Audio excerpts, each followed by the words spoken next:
Deeney, Watkins. Sure, you know all about those last-minute goals, but have you heard the one about the on-loan goalkeeper who saved his temporary employers from disappearing out the Football League and into almost certain financial oblivion?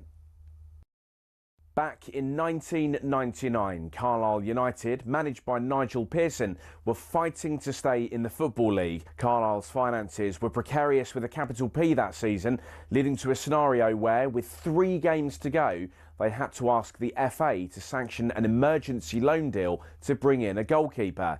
Swindon Town's Jimmy Glass arrived at the club. His efforts in his first 2 games earned the Cumbrians 2 draws. Those vital points meant that Carlisle went into their final game of the Division 3 season, now League 2, needing to beat mid-table Plymouth Argyle in front of their own fans and hope their relegation rival Scarborough didn't win against Peterborough at home. The game at the McCain Stadium finished 1-1, and with the same scoreline at Brunton Park deep into injury time, Scarborough's fans invaded the pitch en masse, believing their Football League status was secure, convinced they'd done enough to stay up. However, there'd be one more plot twist. Carlisle won a corner in the dying seconds, and up came Jimmy Glass. In one of those you couldn't make it up moments, Glass scored from a rebounded header and was promptly swamped by teammates and thousands of fans who quite simply couldn't believe what they'd just witnessed. As for Jimmy Glass, he became an overnight celebrity, but he never played for Carlisle again, and his playing career never really kicked on after that defining moment. He took on various jobs outside of football before finding his way back into the sport as player liaison officer at Eddie Howe's Bournemouth, and most recently the general manager at non-league Wimborne. Not the fairy tale ending to one of the most Hollywood moments in football, but the name Jimmy Glass will live on forever as the scorer of that goal, arguably the most important in any club's history.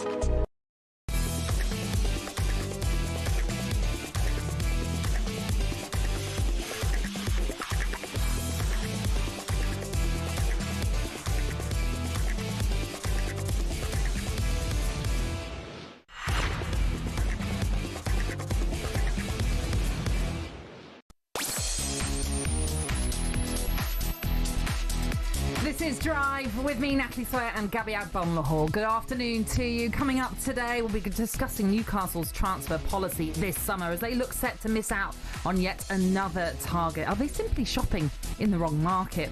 As we edge closer to the new Premier League season, we'll take a look at the newly promoted sides. Will we finally see one of them survive the drop?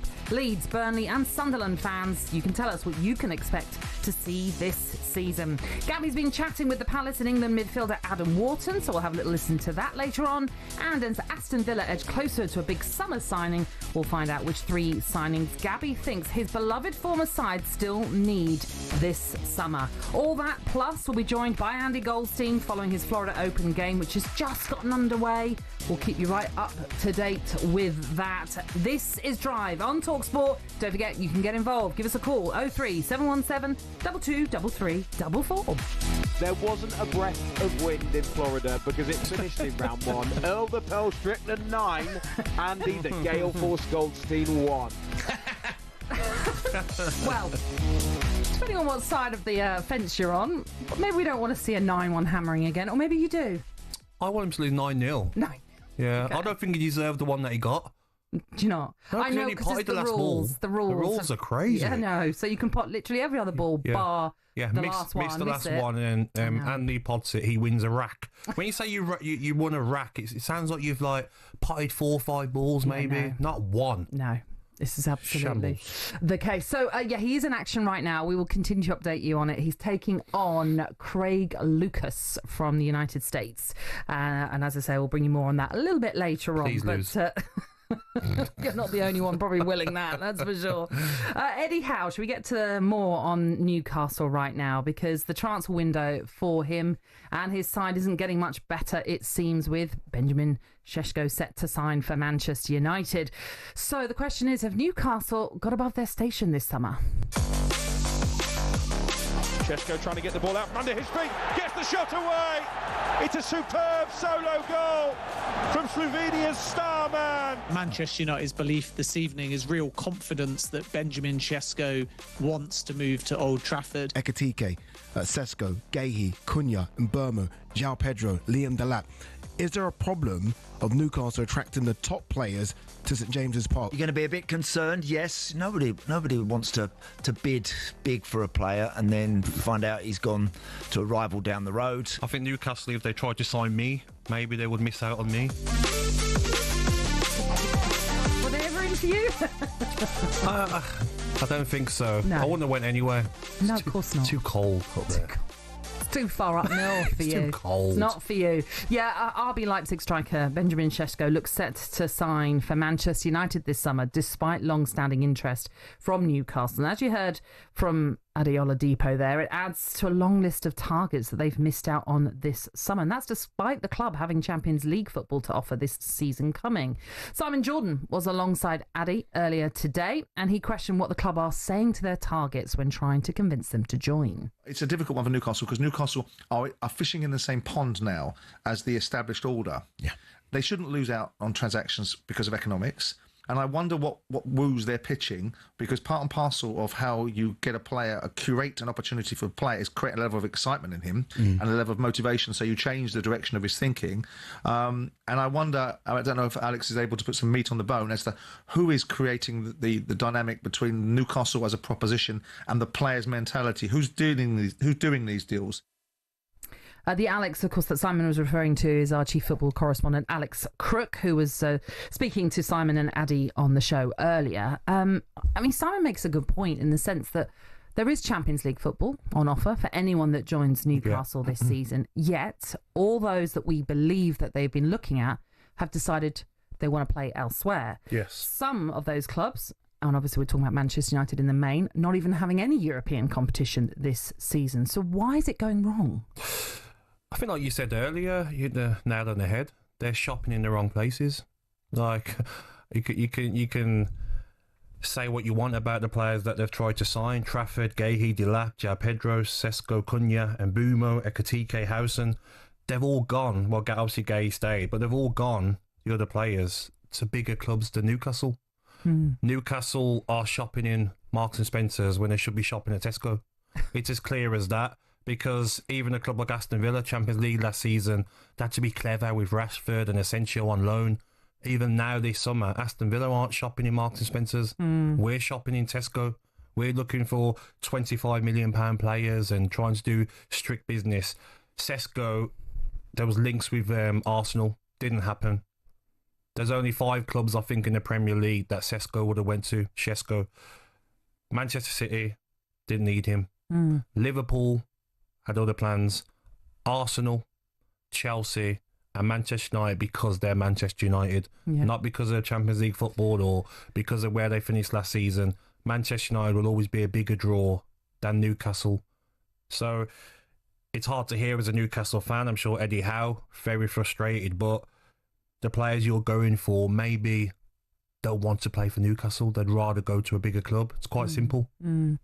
It's a hard one, isn't it? I mean, I can't imagine what it must be like right now to be a Newcastle fan, because you want to be building this side this season knowing that you've got a side that's capable of playing in the Champions League, playing in the Premier League, defending their League Cup, playing in the FA Cup, whatever it is that they have to look forward to this season. And yet everything is going away. Nothing is working out for them in any way. It's frustrating for them. I've got friends that are Newcastle fans that have been messaging me and saying they didn't understand the Brian and Burma one. Didn't understand. Why would you choose Manchester United when Newcastle are offering you Champions League football? But there is that pull still for Manchester United. And Brian himself said when he was young, he used to wear a Manchester United shirt. Yeah. So a lot of these players, even if they were Sesko, what is he, 22, 23? So he would have been, 7 or 8 when Manchester United was still on top, or a bit younger. But Mbeumo a bit older, Cunha, Manchester United fans, and don't get me wrong, if there was no PSR rules and Newcastle, the riches that they've got, if they went on a spending spree like Chelsea did when Abramovich come in, I remember being in the academy and, they're signing Damien Duff, it's Kesman, it's Glenn Johnson, it's Joe, whoever they were signing. If Newcastle were doing that, then players would join maybe before Manchester United and other teams because they're seeing all these other superstars are coming. They can spend what they want. Maybe players are looking at it now and like, these PSR rules as well. You know what? If I go to Newcastle, Shesko, I might get one more, but we're still not going to compete with the top teams. Look at the squads that Chelsea have got now. Liverpool, Manchester United are spending, even though they finished, I think 15th in the league. So it's very frustrating for Newcastle fans and Eddie Howe, but just the way the cookie crumbles. Players will go to bigger clubs. Chris, the Borough fan, has just been in touch. Thank you for your message. He says, you're spot on. Newcastle need to remember where they are in the pecking order. Obviously, I stress he's a Borough fan, but that's what he's saying there. And this one also says, everyone likes the odd M&S item alongside a Tesco shop. You can get a bargain at both. I totally agree. I hear you. But don't go there. Don't go into Marks and Spencer's with your big old trolley and try to do all your shopping there. Maybe get the odd one. I suppose also... And look, we all know Eddie Howe, what a job he's done for Newcastle, what he'd done at Bournemouth previously as well. And Simon Jordan said it earlier, a potential England manager in the future as well. And he's done incredible things. But I do worry as well about who is making these contacts with the agents and with the player. Who's making these conversations? Who's having them? It can't all be on Eddie Howe. So someone has to be doing it. And clearly whoever it is not getting the message across in the right way of come to us. We're the ones that you should sign for. And they're getting gazumped every time, it seems. Of course, but even if there was somebody, their sporting director, that was speaking to these agents and players, if I was a player now, and I'm being totally honest, you know what I mean, Manchester United, they do frustrate me with the way they're allowed to spend and they've still got that power. But I would choose Manchester United over Newcastle now. If I was playing, if I was Mbumo, if I was Cunha, if I was Shesko. So why then? Because of the history of Manchester United. It's such a massive club in world football. And you know, maybe not in the next couple of years, but probably in the next 3-4 years, they're going to be back up there. So if you're Shesko, you're probably thinking, Newcastle, Champions League football, but would they be in Champions League football September 2026? Maybe not. Will Manchester United? Maybe not, but the year afterwards, they've got every chance of maybe bridging that gap with three more transfer windows before that. So it's difficult, and they're not the only team. I mean, I'm sure Aston Villa have missed out on players, my team, because they can't shop in the same shops as Manchester United, Chelsea, Liverpool, City, Arsenal.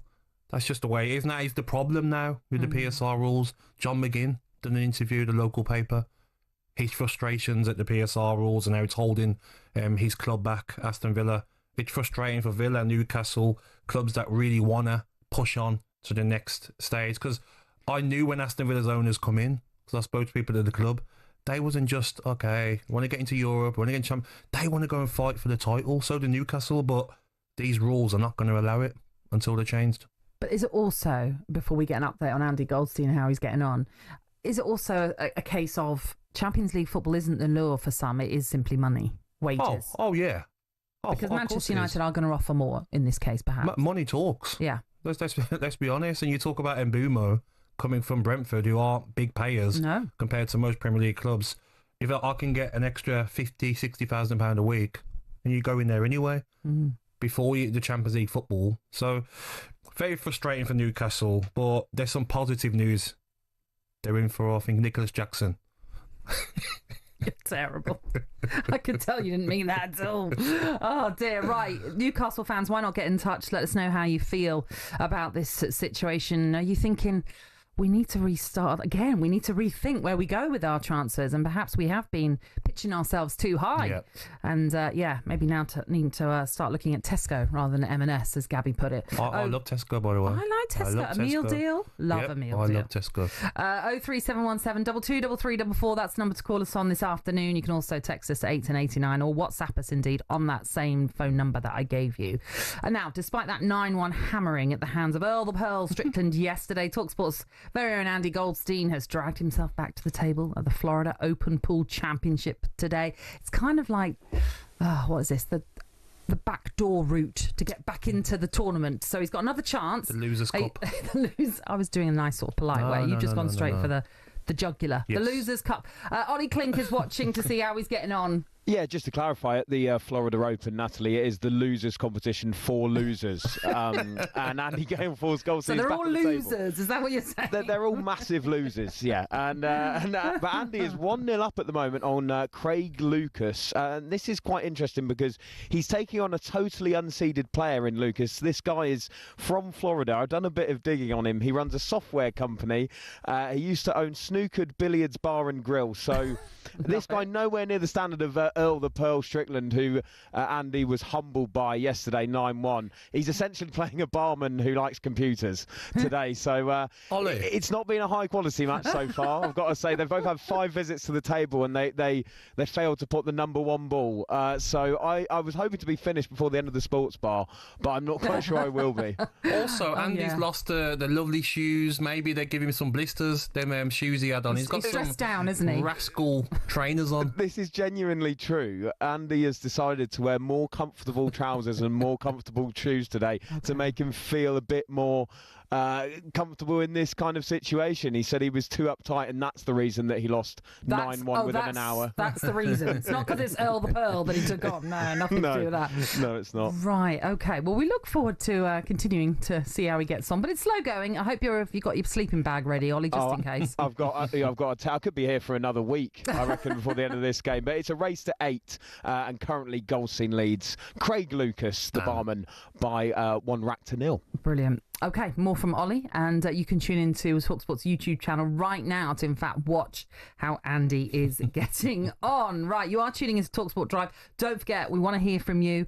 We want to know what you make of Newcastle's failed, I think that's fair to say, transfer window so far, and do they need to rethink where they're shopping? This is talkSPORT Drive.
You're listening to Drive on talkSPORT with Gabby Agbonlahor and me, Natalie Sawyer. Still to come, Gabby will be telling us 3 players that Aston Villa need to sign this summer, or at least the positions. Shesko, Gahey.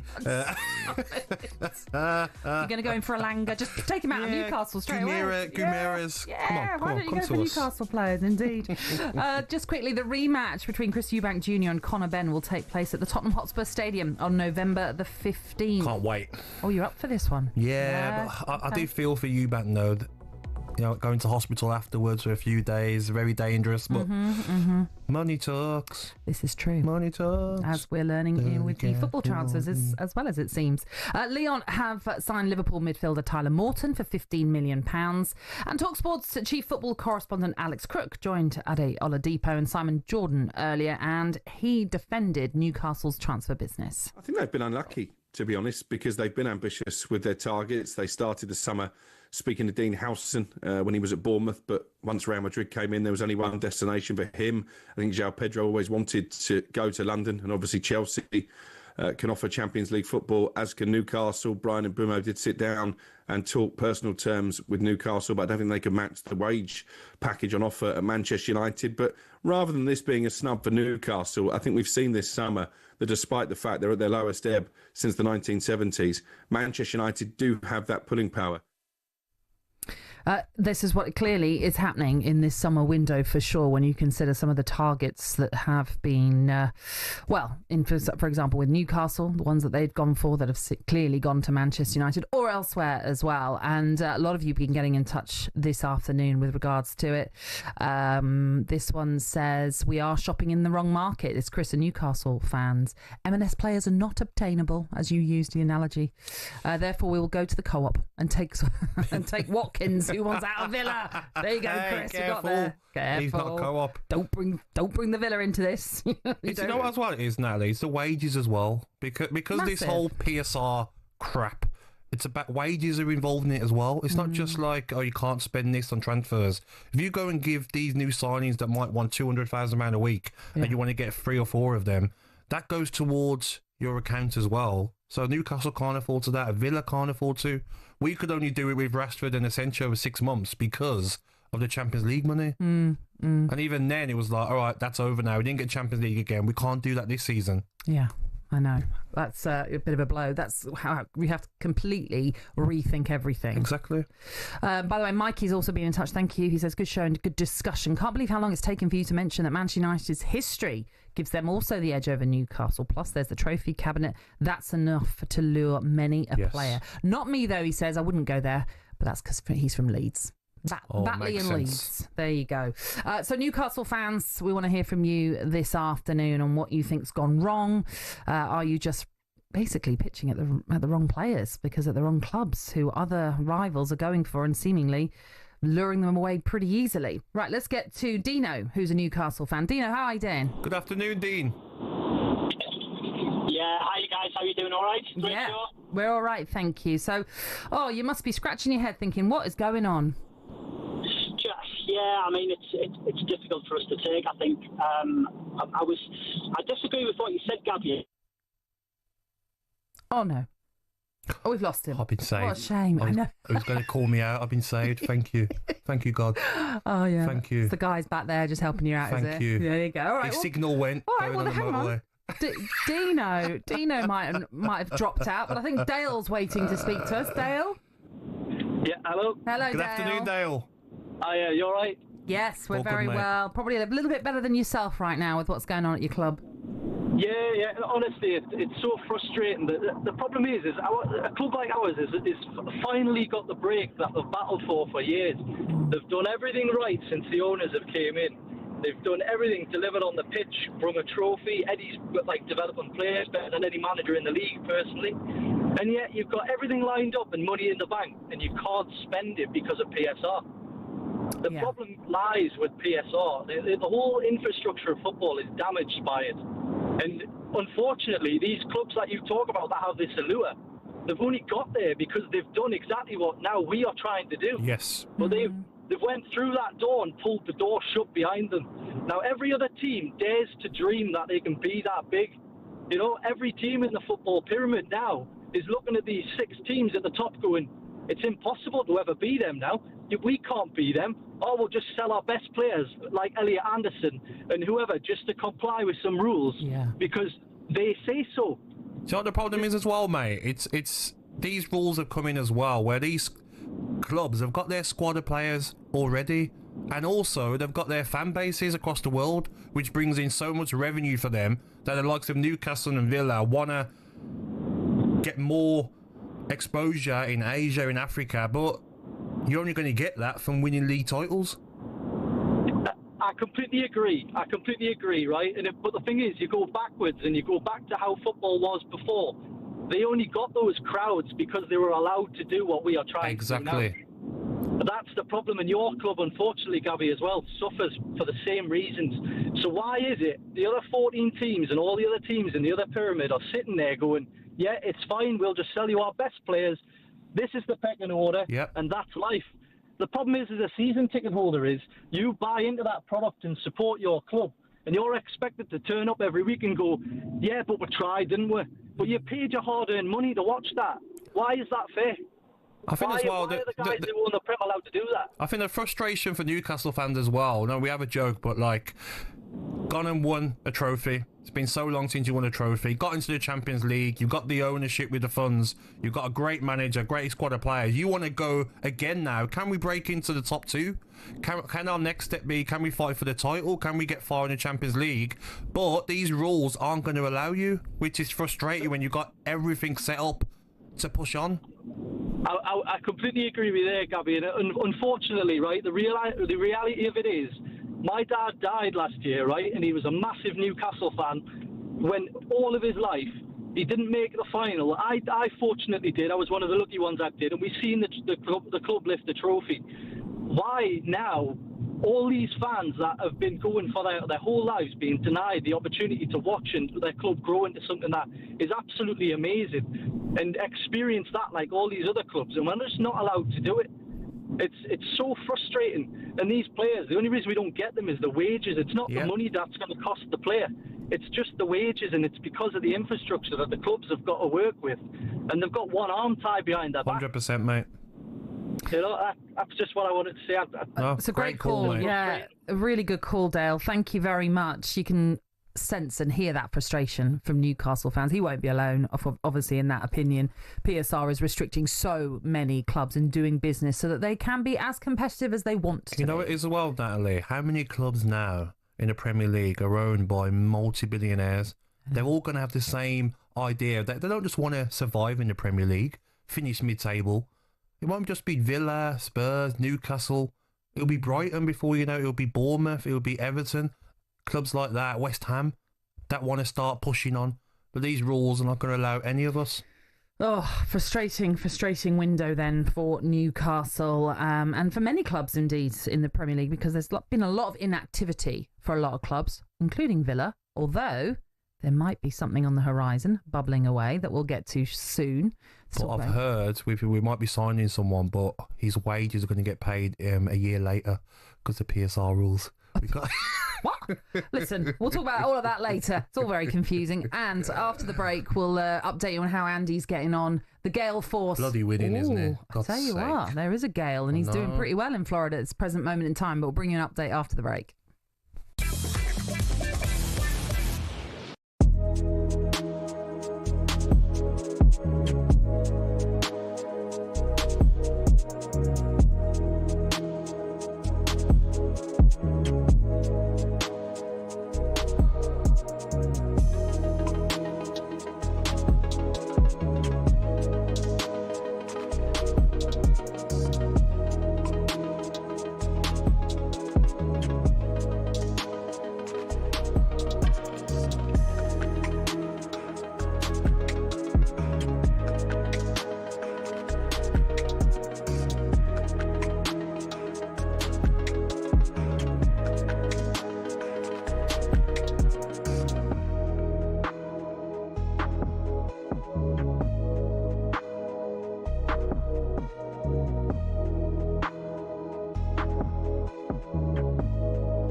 Corinthian Casuals are a team in the Combined Counties League Premier Division South. Despite that, they're one of the most important clubs in world football. Here's why.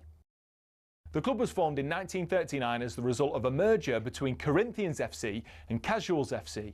Now, Corinthians FC were founded in the late 1800s when the FA's top brass were absolutely sick of getting pumped by Scotland every time they played them. As a result, Nicholas Lane Jackson set up an amateur side which would bring in the best players who could all play for the national side. And it worked. It wasn't long before England were dominating the international fixtures they played, and it was largely down to Corinthians. In fact, in 1894 and 1895, they played consecutive games where Corinthians provided the entire England 11. But the thing is, the players refused to play professional football. They didn't believe in it. They wanted to spread the values of sportsmanship, competition, and played for the love of the game. It also helped most of the players were Oxbridge graduates who didn't need the money, but instead of entering league and cup competitions, they played exhibition football and toured the world, bringing the beautiful game with them. Think of it like the Harlem Globetrotters of football, and it was this which spread the game throughout the world and made it so popular. Most famously, in 1910, they travelled to Brazil, and the locals in Sao Paulo were so impressed they started their own team under the same name. Yes, the same Corinthians who won the FIFA Club World Cup in 2021, one of the biggest clubs in Brazil.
With Gabby, Agbonlahor and me, Natalie. Sawyer. Still to come, we'll be hearing from the Ipswich manager Kieran McKenna ahead of his side's opening championship game against Birmingham live on talkSPORT this Friday.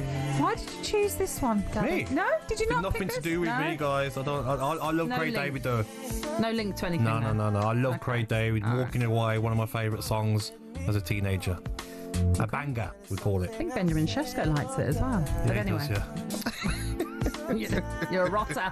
Right, talkSPORT's Andy Goldstein is back in action at the Florida Open Pool Championship. And after the hammering he got yesterday, looks like things are, well, on the up for Andy. Ollie Klink is watching it. How's he faring now, Ollie? Well, it's Andy Goldstein 3, Craig Lucas 1. The gale force was blowing pretty strongly in the opening racks in this losers round of the Florida Open. But Craig Lucas has just got one of those racks back, so maybe the comeback is on. I should point out, Craig Lucas, not a pool player. He's actually a former barman, but he might have Andy Goldstein worrying slightly. Let's not forget, at the UK Open last time out, Goldstein went 4-0 up in one game, and he lost that one 8-4. He's done it before as well at the Atlanta Open. He raced into a lead and then bottled it. So, can Craig Lucas take advantage as well? He's about to break, but at the moment, it's Andy Goldstein 3, Craig Lucas 1 in a race to 8. But what you're saying, Ollie, he's got previous, Andy. They can fall away. It's a bottle job he's born him, yeah? Yeah, just about, yeah, basically, yeah. I mean, that's how you end up in the losers round, let's be honest. Mikhail Goldstein. Spursy Goldstein. We'll see how he gets on. All right, keep us in check then. Thank you very much. Thank you, Ollie. So you can check out on our talkSPORT YouTube channel right now how Andy fares against Craig Lucas, who I assume doesn't have a nickname like Andy has with Gale. No, but I'm really rooting for you, Craig. I know you can't hear us, Craig, but please, mate, just get it done. Sport. Just get it done, mate. For all the Villa fans that Andy Goldstein blocks on social media. There's probably a fair few of those, I bet. He blocks everyone, by the way. I'm sure he does. I'm sure he does, yeah. Right, should we talk about your club? Aston Villa. Finally. They're edging towards making their first big signing of the summer. They are set to sign the Nice forward, Evan Gesson, for a fee of around £30.5 million with a medical scheduled to take place today. He scored 12 goals in 32 games in the French league last season and scored his first goal for the Ivory Coast in March. So with the club finally making some moves in the transfer market, we thought we should also ask you what more needs to be done for Villa. But first of all, what can you tell us about Gesson? So Evan Gesson, that's how you say Gesson. He's a top player. Top. Wow. 26 million to 30 million it's going to cost. Like you say, he's 24, 12 goals, and he also got 9 assists because he can play across the front line. That's not just down the middle, off the left, off the right, which is what Aston Villa need. They need options in that forward line. And sometimes you have to go for like them sort of transfers. You know, you don't have to shop all the way Marks and Spencer's. You can get deals in your Tesco's, in your Asda's, in your Sainsbury's. Yeah. I mean, like, get a bargain deal. bucket, maybe. Exactly. So it's going to add competition for places across that forward line, and we need numbers. I mean, there's no lie. We lost Rashford, we lost Asensio, and we haven't replaced them. We also lost Disasi. So for me, I've done Aston Villa's team, and 2 goalkeepers, Bizot and Martinez. Then we've got Cash and Garcia as 2 right backs. Consa, Torres, Mings and Bogard can play there, but we need one more centre half after Disasi going back to Chelsea. Digne and Matson as our left backs. Then midfielders, we're looking really good. Kamara, Tielemans, Barkley, Onana, McGinn. Ramsey can play in there as well. So centre midfielders, we're sorted. But now look at the forward line, and yes, Ramsey off the left, he likes to play. We've got Rodgers as a 10. Marlon, who's been very good pre-season, one of our best players so far. Then you're just down to Watkins. So we've got a young lad who come in from Feyenoord, free transfer, Redmond, Dutch international, under 21 international, sorry. So I'm sure he's one for the future, might get loaned out. So Villa still need, for me, a number 10 to replace Asensio. Okay.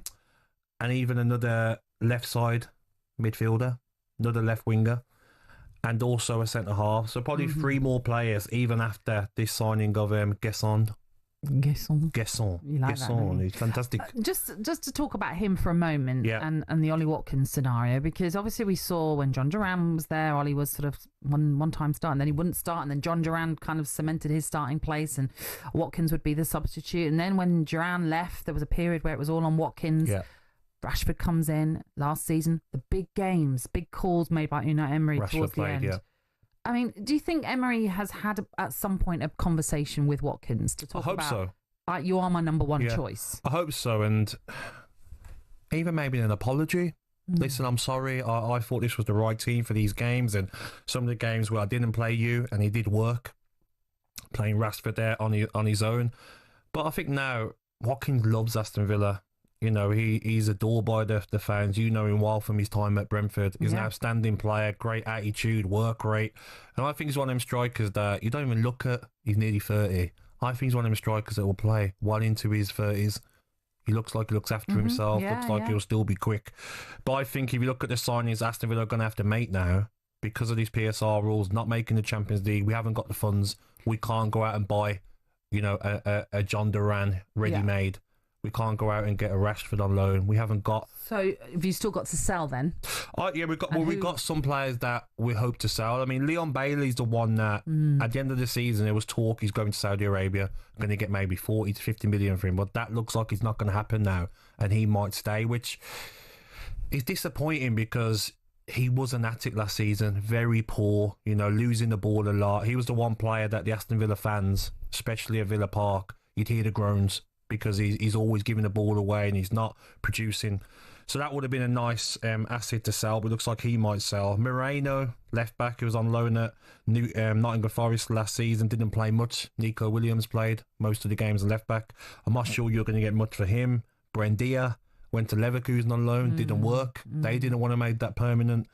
Then you've got Lewis Dobbin and you've got Samuel Edding Jr. So you've not got much assets there that are going to generate money. That's why the Villa hierarchy have been clever. They've waited and waited and waited, and they've got this 24-year-old.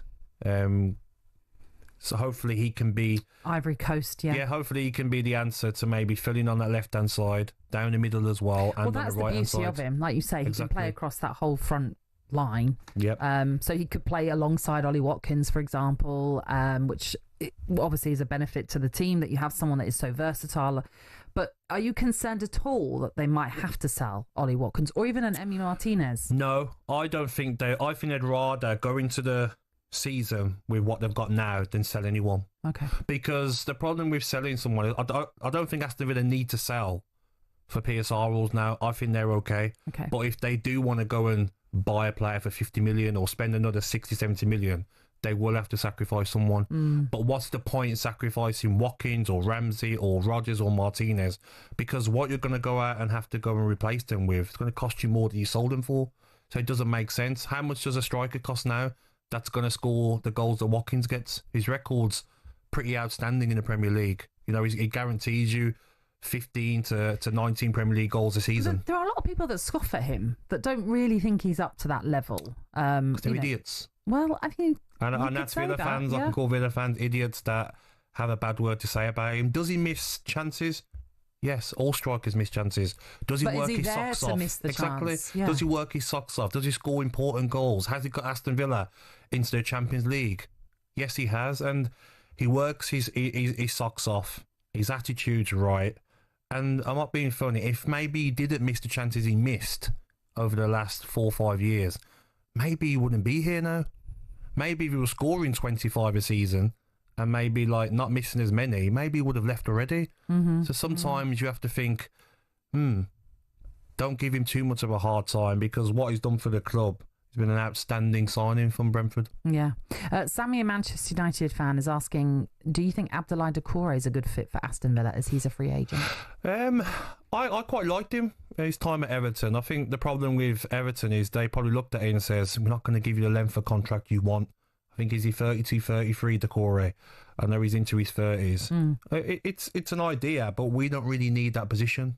We're quite comfortable. You've got Onana, Tielemans, Kamara, McGinn, Ramsey as well that can play in that position. So it's more your goal scorers, your players that are going to change a game.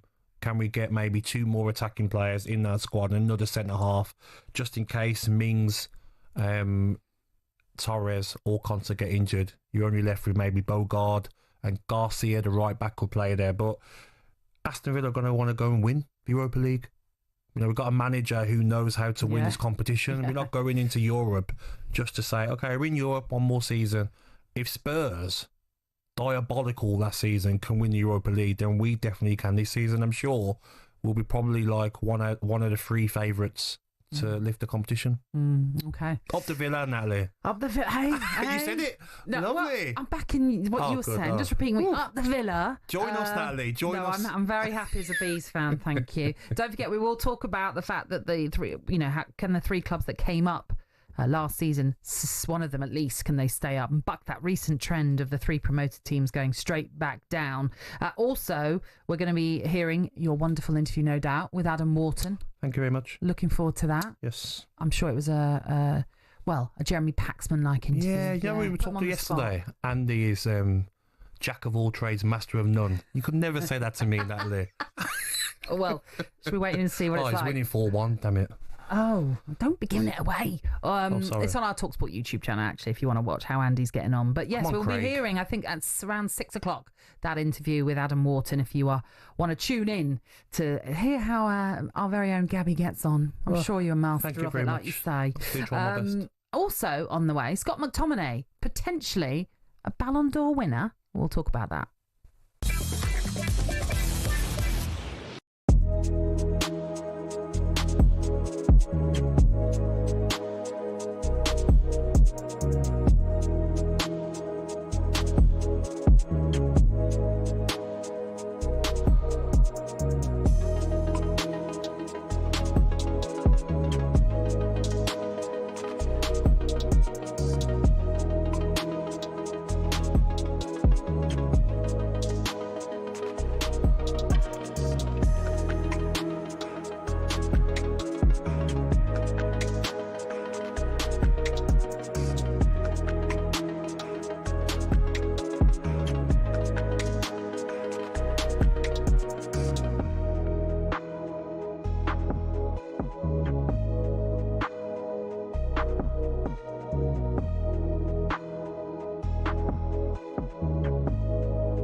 Afternoon. This is Drive on talkSPORT with me, Natalie Sawyer, and Gabby Agbonlahor. Still to come, we're going to be discussing how the three promoted sides are going to get on this season. But just quickly, Newcastle could turn to Chelsea's Nicholas Jackson if they miss out on Benjamin Sesko, which looks like it might be the case. Rangers were 3-0 winners at home to Victoria Pilsen in the first leg of their Champions League third-round qualifier last night. And talkSPORT's Andy Goldstein, the Gale Force, is back in action at the Florida Open Pool Championship. We are watching, we're keeping across it, but it is live on our talkSPORT YouTube channel right now. But if you're streaming us on your smart TV, you'll be seeing the action now as Ollie Klink brings us an update. Yeah, if you want to know about the quality of this pool match, guys, the last time you came to me about 20 minutes ago, it was Andy Goldstein 3, Craig Lucas 1. It's now Goldstein 4, Lucas. God's sake. 5 racks in over 50 minutes. Just to put that in perspective, he'd already lost 9-1 by this time yesterday. But he's back in control, Goldstein, a 3-rack cushion. And there's actually something quite funny about this. Andy seemed to be so underconfident about winning this match that he's actually booked in to go to Disney World, Florida tomorrow. If he wins, he'll have another game tonight, and then he'll have to play tomorrow as well. So he's going to miss the Magic Kingdom at this rate because his pool's been so good. So, yeah, he's looking pretty comfortable out there at the moment. He's 4-1 up, but, yeah, the pace of this is extremely slow. And, yeah, we might even miss the end of drive. What can Craig do to claw this back? Because we need to help Craig. His safety shots, Gabby, haven't really been good enough. He hasn't left Goldstein in difficult situations, and he's just missing some crucial shots. I mean, I don't know what we can do to try and get a message to Craig that the whole of talkSPORT and talkSPORT Drive are willing him on. All of the listeners, of course, we'll try and get that message over to Florida and make sure that he knows that. But at the moment, yeah, it's Goldstein 4-1 up. He has crumbled from these points before, though. Okay. Fingers crossed. Ollie, thank you very much. So Gale Force is suddenly coming to the fore. Right, more on that later. Napoli midfielder Scott McTominay, how about this, has reportedly been nominated for the Ballon d'Or after lifting the Serie A title with them last season. He scored 16 goals in 48 appearances in all competitions after Antonio Conte bought the midfielder from Manchester United for £25 million. And if reports are correct that he has been nominated for the Ballon d'Or, he would become the first Scotsman to have that since talkSPORT's very own Ally McCoist. Ooh. Yeah, in 1980. 60 years ago. Well, I'll tell you what, 1987's a while ago. It's horrible to think it, but it is really. 38 years ago. Still, look at you with your maths. I know you're good at maths. I'm terrible at maths. I was born in 86. Oh, I worked out at my age, and that's why. I'm terrible at maths, but we won't go into that. I mean, what a turnaround it's been for Scott McTominay when you consider he won the Serie A Player of the Season as well. As we mentioned, the stats there, scored 16 goals, 48 appearances, is absolutely loved by the Napoli fans as well. And can you imagine him winning the Ballon d'Or? No, I wouldn't imagine that. Maybe that's a bit of a stretch. Yeah, he's not done enough to win that, but he still deserves to be. You know, when you watch the Ballon d'Or and they're all getting out of the cars and they're walking down the red carpet, he deserves to be there, be amongst it. Yeah. He's earned the right to be the MVP of Serie A. He deserves it. Scored 12 goals in Serie A and important goals as well to get them over the line of winning Serie A. And it just shows sometimes Manchester United didn't value him maybe because they wanted him out. No problem. I'll go and try a new league. Not scared. Backs himself as a player to go to Napoli under a tough manager. Anyone I know that's played under him, Ashley Young says he's tough and he does work you and everything's got to be right. Nothing's not looked at. Your body fat's got to be exactly right. Your weight's got to be this. Like, okay, so he's got standards. Yeah, standards. Which is fair. What I like about Antonio Conte, and it comes across when you look at someone like a Romelu Lukaku. Yes, he loves you. He loves you. He's a great manager of the ones that he's your dad. Loves. Yeah, that's what it comes across as. It gives me that Martin O'Neill energy, where like when he likes you, I was lucky enough for him to like me. Like if he gives you that parent feeling. Yeah. So that's what Conte's like, and can guide you. Yeah, and it just shows to other players, don't be scared if it's not working at a club. Go and try a different league, a different culture. But that's what I like. This is a great message. Of course, to it any is. Player potentially thinking about Billy it. Gilmore. Yeah, well, they've linked up together at Napoli too. Exactly. So when you're looking at, we're talking about Sterling and Grealish. So why not go and try these different leagues? And didn't do any harm for Bellingham going to Germany. Sancho going to Germany. I mean, I know he was at United, for 7 years? Yeah. And you can argue that PSR had an element to do with this transfer as well because he's a homegrown player, so it was pure profit they made off this one. But do you think in a way there might be a thought of, did we let him go a little early? 100%, because if his name wasn't McTominay maybe that Manchester United would have valued him more, or the public would have valued him more, because he scored important goals for Manchester United. He did. During his time there, like the headers, running late into the box and getting goals. And no one really rated him. So underrated. And now he's gone to Napoli and everyone's talking about McTominay. Now, can he go and do it again this season? Can he go and even improve on the 16 goals he said he scored? Can he go and improve on that? And there's no reason why not. Kevin De Bruyne go and make them runs in the box now. You got Kevin De Bruyne at the club who's going to pick you out. So we want to look out for, but he definitely deserves to be walking down that red carpet as part of the Ballon d'Or ceremony. Yeah. Who you tipping for Ballon d'Or? I'm tipping, I would like Lamine Yamal because I think he's the best player in the world in the sense of to watch. Not a PSG player, and be entertained. No, of course, but to be entertained by a player, Lamine Yamal is for me. But for what they achieved, PSG, it has to be Dembele because he's had an outstanding season. And obviously PSG, how entertaining were they whenever they play. But Lamine Yamal, for me, just what he's doing at such a young age is incredible. He's 18 now, but he was 17. Just the way he's just confidence. Yeah. Just give me the ball. Give me the ball. I'm going to put it in the top corner. No problem. Yeah. No. I mean, listen, I'm sure his time will come. Oh, yes, it will. But you're probably right on Dembele. Yes. He's probably going to be the one that picks up that big award. Okay, right. When we return, there's lots more for us to sink our teeth into, in particular on the 3 teams returning to the Premier League. How are they going to fare? We'll get Gab's take on it next.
Aguero, Solskjaer, Deeney, Watkins. Sure, you know all about those last-minute goals, but have you heard the one about the on-loan goalkeeper who saved his temporary employers from disappearing out the Football League and into almost certain financial oblivion? Back in 1999, Carlisle United, managed by Nigel Pearson, were fighting to stay in the Football League. Carlisle's finances were precarious with a capital P that season, leading to a scenario where, with 3 games to go, they had to ask the FA to sanction an emergency loan deal to bring in a goalkeeper. Swindon Town's Jimmy Glass arrived at the club. His efforts in his first 2 games earned the Cumbrians 2 draws. Those vital points meant that Carlisle went into their final game of the Division 3 season, now League 2, needing to beat mid-table Plymouth Argyle in front of their own fans and hope their relegation rival Scarborough didn't win against Peterborough at home.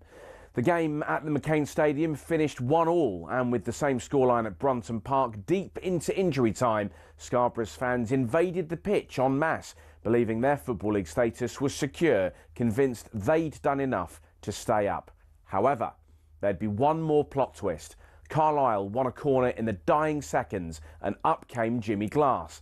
In one of those you couldn't make it up moments, Glass scored from a rebounded header and was promptly swamped by teammates and thousands of fans who quite simply couldn't believe what they'd just witnessed.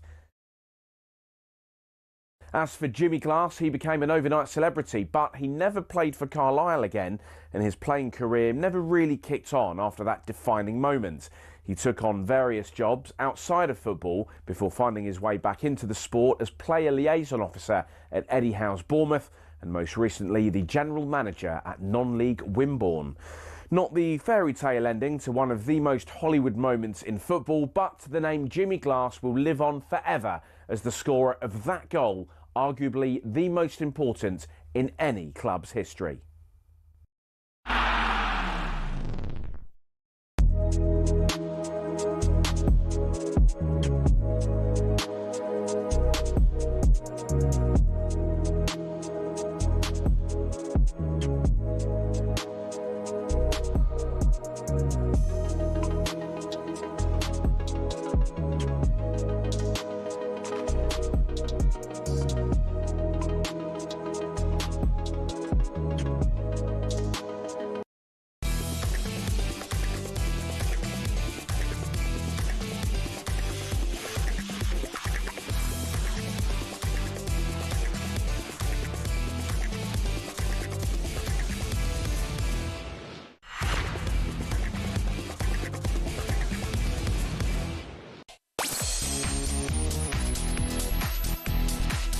Good afternoon, you're tuning in to Drive on talkSPORT with me, Natalie Sawyer, and Gabby Agbonlahor. Still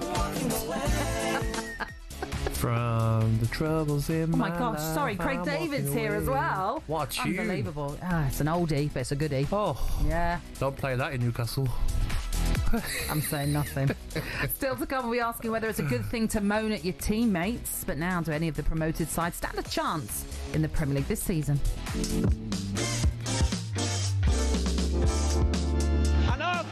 Party poppers, off goes the champagne, they douse each other, and Leeds United can officially celebrate in front of their own fans, being promoted to the Premier League. They can't keep being that yo-yo team. And Burnley are back in the big time. They are back in the Premier League. Let's stop teams from hurting us. My God, how can you get out of this division by conceding 14 goals? That, to me, gives them a chance of being able to compete in the Premier League. And after 8 years away, Sunderland are Premier League again. Yeah, before we discuss the newly promoted Premier League sides, then Arsenal are in pre-season action this evening. They're taking on Villarreal at the Emirates, and Ian Abrahams is watching this one for talkSPORT. Let's bring us the team news now. How you doing, Ian? I'm very well, Natalie. I'll get it out of the way straight away in that the new signing, Victor Gyökeres, does start here for Arsenal. He's Emirates bow then tonight. He's one of two new signings who starts, the other being Christian Norgard, who also played quite a lot during pre-season. There's no Martin Odegaard from the start, so the skipper tonight is Bukayo Saka. Reyes in goal, White, Saliba, Kivior and Lewis Skelly across the back, Norgard, Marino and Wanyeri behind a front three of Saka, Martinelli and Gyökeres. Amongst the substitutes, Noni Madueke for the first time as well. I won't go through the whole Villarreal team, but I'll name two in particular. Nicolas Pepe, once a record signing here for Arsenal, starts for Villarreal tonight, and so does the former Spurs player, Juan Foyth. We start here at the Emirates at 6 o'clock. Ian, thank you very much. Ooh, Gyökeres then. All eyes on him. Yes, I think you'll score loads of goals. So? Yes, I do. I think when you've got Saka on one side, Martinelli, Odegaard or Madueke, Declan Rice driving forward, you're going to get chances. And one thing we know is you can finish. Okay, all right. That's going to excite Arsenal fans then. Yeah. Not against Villa though. Okay, well, that's understandable. Not against Brentford? Yeah. Yeah, that's fair. You got Conser, do you know what I mean? We've got Nathan Collins. Come on. Right, Leeds, Burnley and Sunderland are all preparing for life back in the Premier League following their promotion last season. The last 2 seasons, as we all know, have seen all 3 promoted sides head straight back down to the Championship. The first time in Premier League history that has happened in consecutive seasons. But all 3 teams have spent a lot of money on signings this summer. So do any of them stand a chance of staying up? I mean, Gabby, we've seen it, obviously, as I mentioned, the last couple of seasons where it just feels that step up is just too big. Do you give any of these teams a chance then? First of all, the problem that the step up's so big now is that maybe teams that could have been dragged into it in previous seasons, they've got the owners now and they've got the squad of players where they're at a level above now. Your Bournemouths last season. Look at what Brighton are doing season after season. West Ham are going to get better. Everton are going to improve. So maybe teams like Wolves, I do worry about them. Losing Cunha, losing Aït-Nouri. Is it Wolves? Is it a Brentford? Losing Mbeumo, losing Norgard, losing Thomas Frank. Is it teams like those that can get dragged into it? But I just look at some of the lead signings and, you know, the one that stands out, obviously 20 million euros, Anton Stack, defensive midfielder from Hoffenheim. How are they going to adapt to the Premier League? We've seen so many players come to the Premier League and sign for teams that have got promoted and they've struggled and they're moving when they get relegated. But one player that I know won't struggle for Leeds and will do well for them, Sean Longstaff. Yeah. You know, still only 27 years of age, £13 million signing from Newcastle. You know what you're going to get with Sean Longstaff. You know, he's going to score your goals. He's going to get into the box. He's going to work his socks off. He can pass the ball. He's got the athleticism as well. I think he'll be the standout player out of the signings that Leeds have made. And then can the players that were in the Championship with them, can they step up? You know, can they just go out and show, oh, I'm a Premier League player. This is my chance to step up. So it'll be interesting how Leeds do. But when I do look at the players they've brought in, I don't see them staying up. And I think they've got to make Ellen Road a fortress to have any chance. And they can do that. I was going to say, they can certainly do that because I've certainly been to Ellen Road when it feels intimidating. What about then Burnley and Sunderland? Do you give either of them a chance of staying up? I don't Burnley. I know you had to have Simon Jordan on there talking about how great they were defensive last season. If that's the Championship. Yeah. That's not the Premier League. Premier League teams find a way. Premier League teams, more quality. And they had CJ Riley in their team, didn't they? Egan Riley, and he's gone. Exactly. Brownhill's gone. Trafford's gone. They've brought in Carl Walker, which I love Carl Walker. For me, the best Premier League right back ever by a mile. But he's not the same player. And I fear for him. He's going to be thinking to himself after 5-10 games, wow, I did good at Man City. Now, you know, every game, you know, I'm having to defend a lot more. So I look at Marcus Edwards. He's a decent winger as well. But I look at their business, Burnley. I'm saying, yeah, they might not concede as many as Leeds and Sunderland, but going forward, I don't see them scoring anywhere near enough goals. And like I say, as Premier League teams find a way. You can be very good in the Championship defensively, but you come to the Premier League and you're like, whoa, they've got runners everywhere. What's the left back doing in the box? What's the right back doing in the box? The teams find a way of pushing you and making a way to get through. But that being said, obviously Daniel Farke in charge of Leeds, Scott Parker at Burnley. Yep. These two managers certainly know what it's like to manage in the Premier League, so it's not going to be all new to them even. Slightly different for Regis Lebris. Yeah, Sunderland, I think I've got the best chance out of all three. I feel like they've done the best business. Obviously, Granit Xhaka, 32 years of age, I think is an outstanding signing. And if I was a Sunderland manager, I would have given him the armband straight away because he's got that leadership that we saw at Arsenal, that we saw at Leverkusen to bring that league title in the Bundesliga for Leverkusen. And he's not come to Sunderland because he wants to just come back to the Premier League and have a good time. He's come because he's probably looking at it and saying, you know what, where will this rank in my career, keeping Sunderland in the Premier League? And I think he's an exciting player, great left foot. He would add a lot to that midfield in Sunderland. Yeah. I mean, when you consider as well, they were the youngest team in the Championship. So bringing him in, experience, like you say, but experience in the Premier League as well. Yes, I could picture Knows him how now, to get Natalie. the job done. Honestly, I could picture him being in a change room with him. Liven up, come on. Yeah. You know what I mean? These are better than us, but hard work beats talent. You know, that's a big phrase in any sport.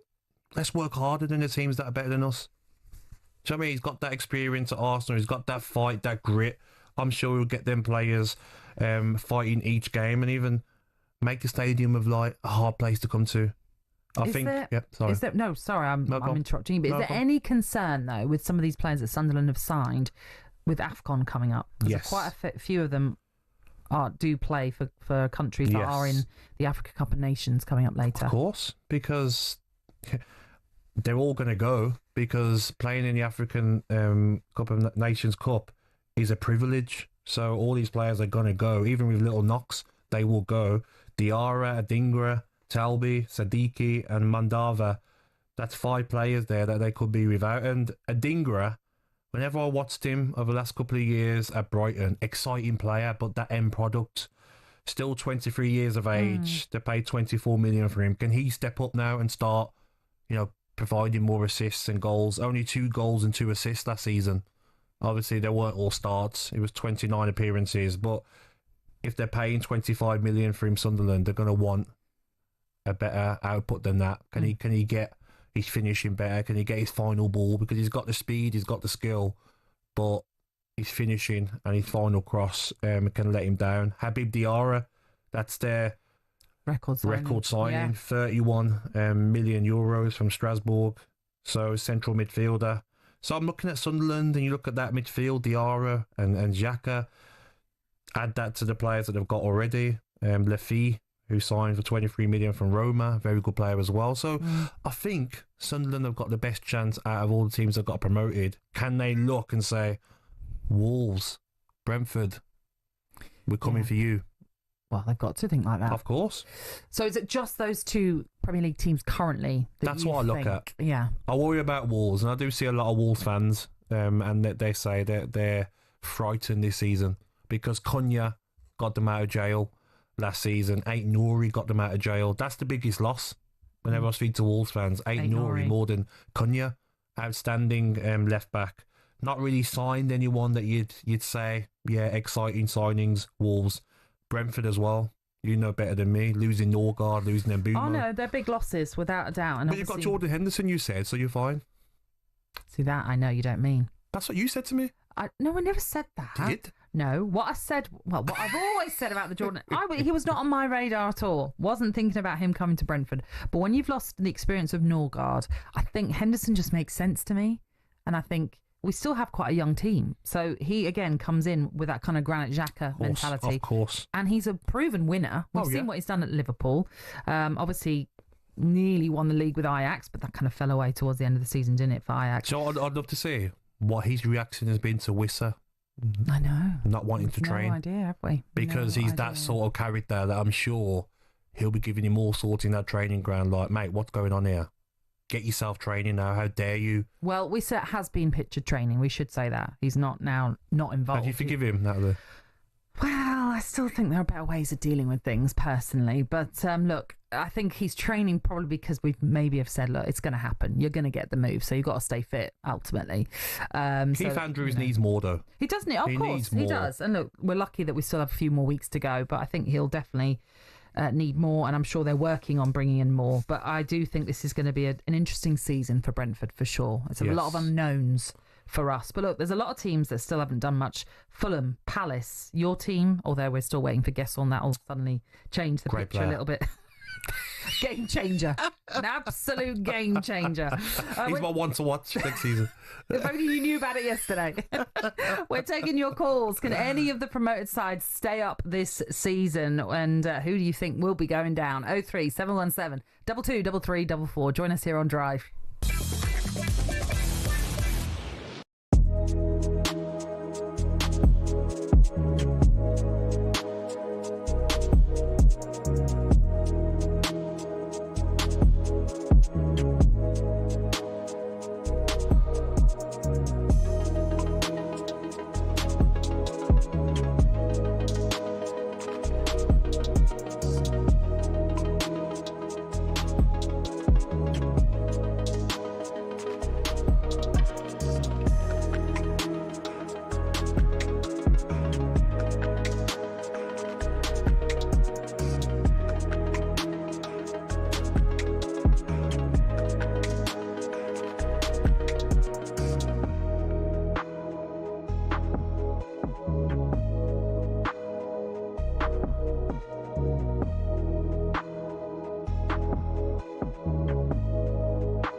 Tuning in to Drive on talkSPORT with Natalie, Sawyer and Gabby Agbonlahor. Still to come, we're going to be joined by talkSPORT Drive host Andy Goldstein live from the Florida Open. When we say we're going to be joined, who knows? This match he's involved in is going on and on and on and on.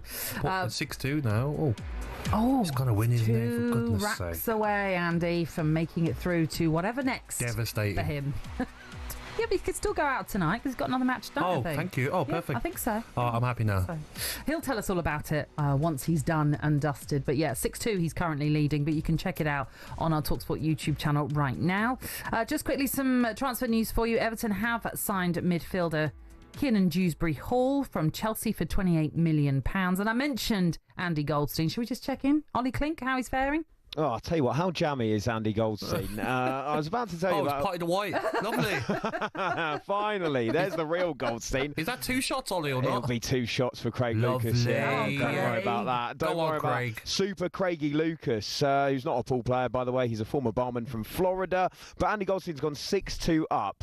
In the 7th rack, he by pure luck potted the 9 ball, which means that he wins it. He hit his shot into the 8 ball, which rebounded into the 9 ball, then went in. He even said sorry to his opponent. And then in the last rack, Craig had to try a trick shot. He chipped it up over the 8 ball, and because of that, Andy wins that rack. But, I mean, earlier on, Gabs, you said, does Craig have a nickname? Well, I've got one for him. Craig the Comeback King Lucas. Can he do it? Can he pull this off? At the moment, no, it's not looking great. Andy Goldstein is 2 racks away from a potential win in the losers round. It's Ollie. It's like watching like a Sunday league football game, isn't it? Honestly, you guys just woke me up then to get me on. Lucas is miles off it as well. Is it the worst sporting fixture of all time? I'm not sure. Could be, but to be fair to Galeforce, he's edging ever closer. He is just 2 racks away now from potential glory and a place in the next round of the losers round, which will occur tonight. Love it. All right, Ollie, we'll have more from you throughout, but you can check out, like I mentioned, on our YouTube channel right now. Let's get to the former Crystal Palace winger Wilfried Zaha's comments that he made recently. He's made headlines this week because he's now currently playing out at MLS side Charlotte FC on loan from Galatasaray, and coming for a little bit of criticism for what has been perceived as poor body language on the pitch. When he spoke to the media after his side's defeat in the League's Cup earlier this week, here's what he had to say on it. I moan because I know the team has quality and we can do better, and everyone's talking about what Charlotte can do, whatever, so we want the best and I want the best, so I try to produce the best. So me moaning at players is because I'm like, I know you can do better, come on.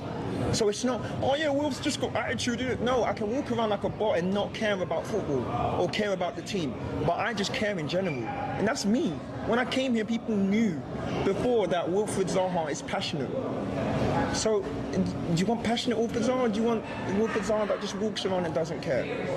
So people got to decide which one you want. I'm still going to be me, but people can decide what they want. I mean, he argues his case well there. He's not a robot. He has standards. He cares about the game, and that's why he is remonstrating the way that he has done on the pitch when he's not happy with some of his teammates not performing to the level he wants them to. He's always been like that. Yeah. I played against Zaha many times, and, you know, he will be throwing his arms up in the air and screaming if someone's not passed the ball to him.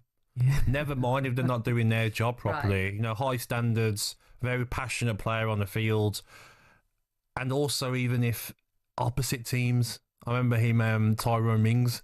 He was going for Tyrone Mings because Tyrone Mings kicked him a couple of years ago on the pitch at Villa Park. And he's one of them players as well. He can wind up if you're a defender because you know he's going to lose his temper as well. But if he's going to Charlotte and the experience that he's got in the Premier League and he's seen that the standards aren't high, then why not? He's got every right to show that passion because some players will get told by coaches, by fans, are you coming here for a holiday? Coming to the MLS for a holiday.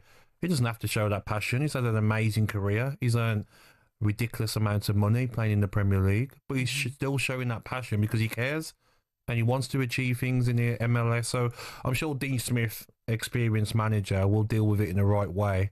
And maybe he likes the fact that he can dig players out. What ultimately he's showing is an element of leadership. Now, that has to come with what you do on the pitch as well. So as long as you're playing to the right standard, I'm saying this because I know Bruno Fernandes obviously has had a lot of criticism for some of his antics, shall we say, on the pitch.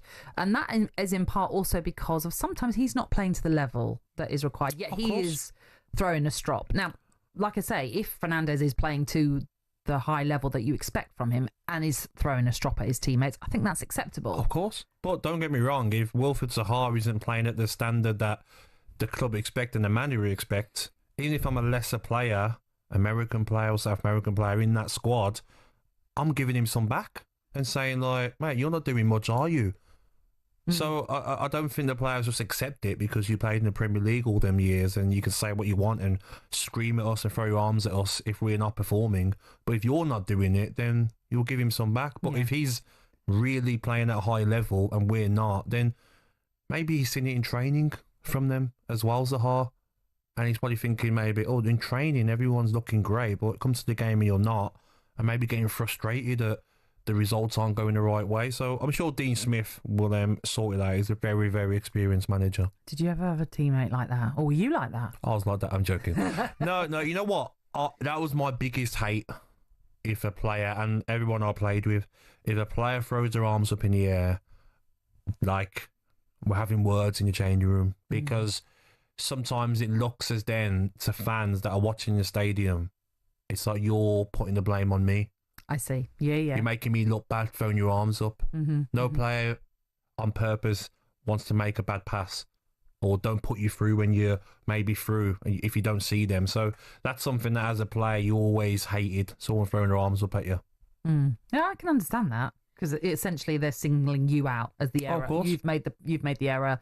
You know, you've made the mistake that's now led to whatever. So I can get that. I can get why you wouldn't some cheeky like that. players as well that they're hiding. And then they throw their arms up. And you're like, hang on a second, mate. Like, I couldn't have hid any more there, could you?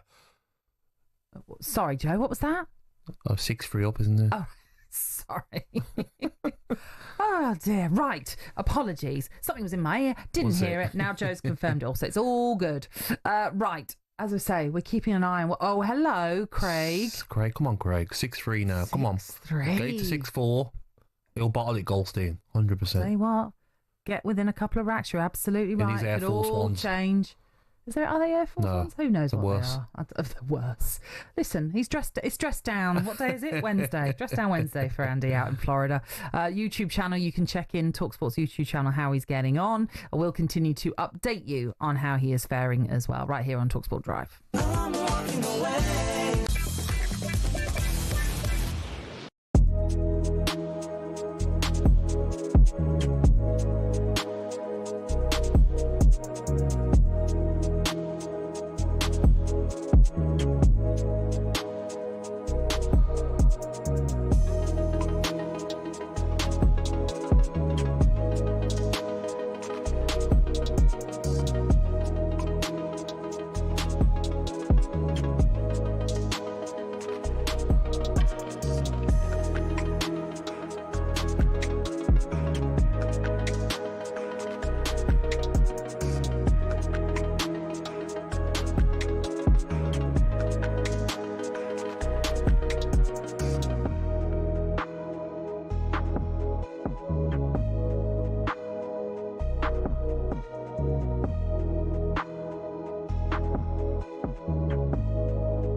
Corinthian Casuals are a team in the Combined Counties League Premier Division South. Despite that, they're one of the most important clubs in world football. Here's why. The club was formed in 1939 as the result of a merger between Corinthians FC and Casuals FC. Now, Corinthians FC were founded in the late 1800s when the FA's top brass were absolutely sick of getting pumped by Scotland every time they played them. As a result, Nicholas Lane Jackson set up an amateur side which would bring in the best players who could all play for the national side. And it worked. It wasn't long before England were dominating the international fixtures they played, and it was largely down to Corinthians. In fact, in 1894 and 1895, they played consecutive games where Corinthians provided the entire England 11. But the thing is, the players refused to play professional football. They didn't believe in it. They wanted to spread the values of sportsmanship, competition, and played for the love of the game. It also helped most of the players were Oxbridge graduates who didn't need the money, but instead of entering league and cup competitions, they played exhibition football and toured the world, bringing the beautiful game with them. Think of it like the Harlem Globetrotters of football, and it was this which spread the game throughout the world and made it so popular. Most famously, in 1910, they travelled to Brazil, and the locals in Sao Paulo were so impressed they started their own team under the same name. Yes, the same Corinthians who won the FIFA Club World Cup in 2021, one of the biggest clubs in Brazil.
Tuning in to Drive on talkSPORT with me, Natalie, Sawyer and Gabby Agbonlahor. Still to come, we'll be asking if signing Alexander Isak would complete Liverpool's best squad of all time. I know it's not happening just yet, but you know, we're going to have that chat.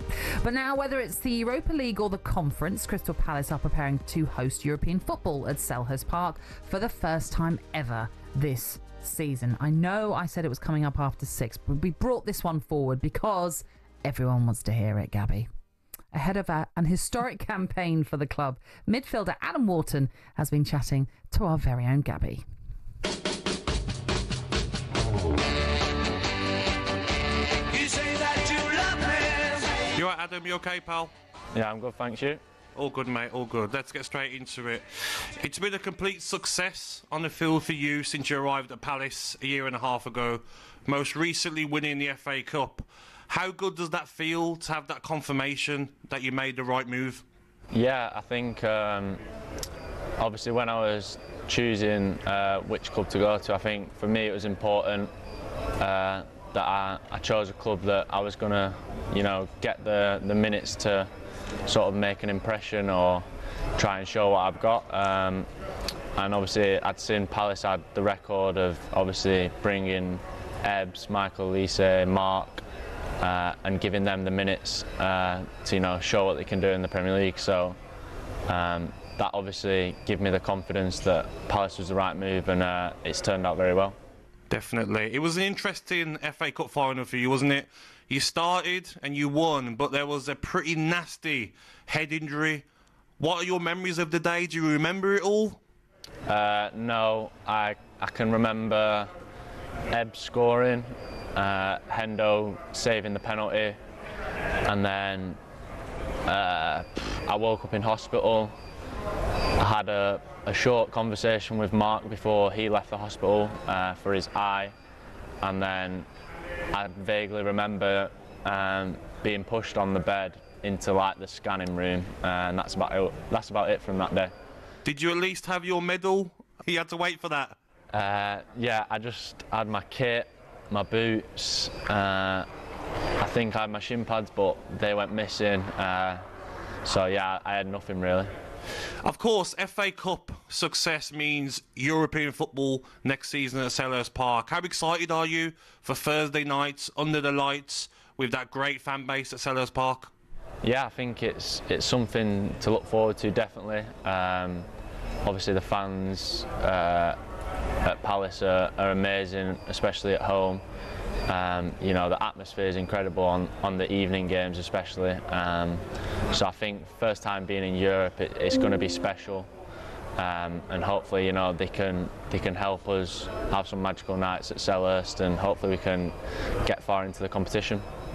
How does the club kick on as well, mate, from last season? Because first trophy, major trophy for the club, the expectations might be higher now. What do you expect of yourself as a team for the season?